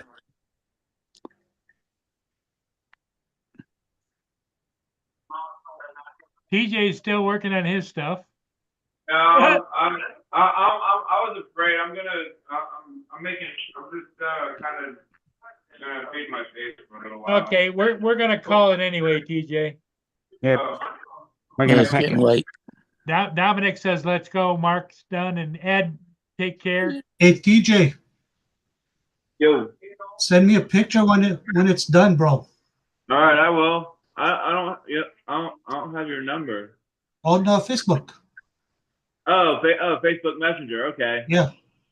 Ed, You'll have to Ed, tell him your last name so he can. you have to send me your. Yeah, send me your I friend- don't even send me your know friend what you are on request. Facebook. Yeah. None of us know. Yeah, we don't know your Facebook. Oh, hold on. I'll tell you guys right now. Hold on. Let me look. Just put it in Yeah, the private it's just chat. my first and last name. So hold on, you guys. Take it easy. Come on, Ed. Come on, Ed. Come on. You guys are rushing me. Enough. Okay. That's well, I should Put it in the private chat. private chat. Where's the private chat? No, everybody don't put it in the private chat. Put it on the regular chat. Oh, It's just my Facebook is just TJ Alexander is what it is. Yeah. It's ED Ed. Hold on. Let me go into Facebook. Did you already send me a friend request already? Yeah, I did. Did you? I think I did. Hopefully that's the right Anthony Alexander.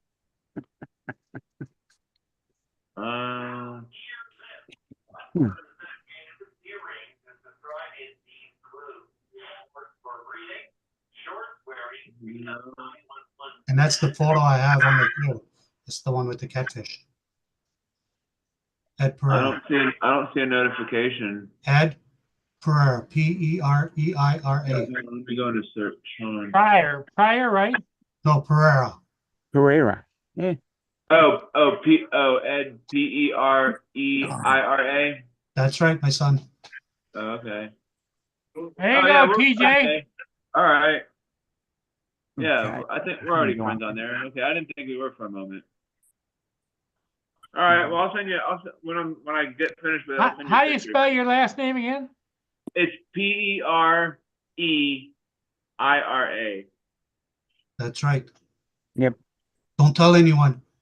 Don't tell me. Yeah, it'll only stay between us. All right.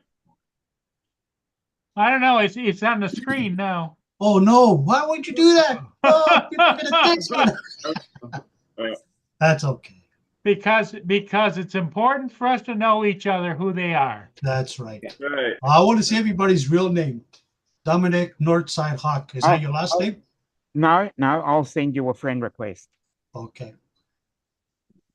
Okay, everybody. Hey, thanks All for right. being here. Ed, We'll see you all in the morning.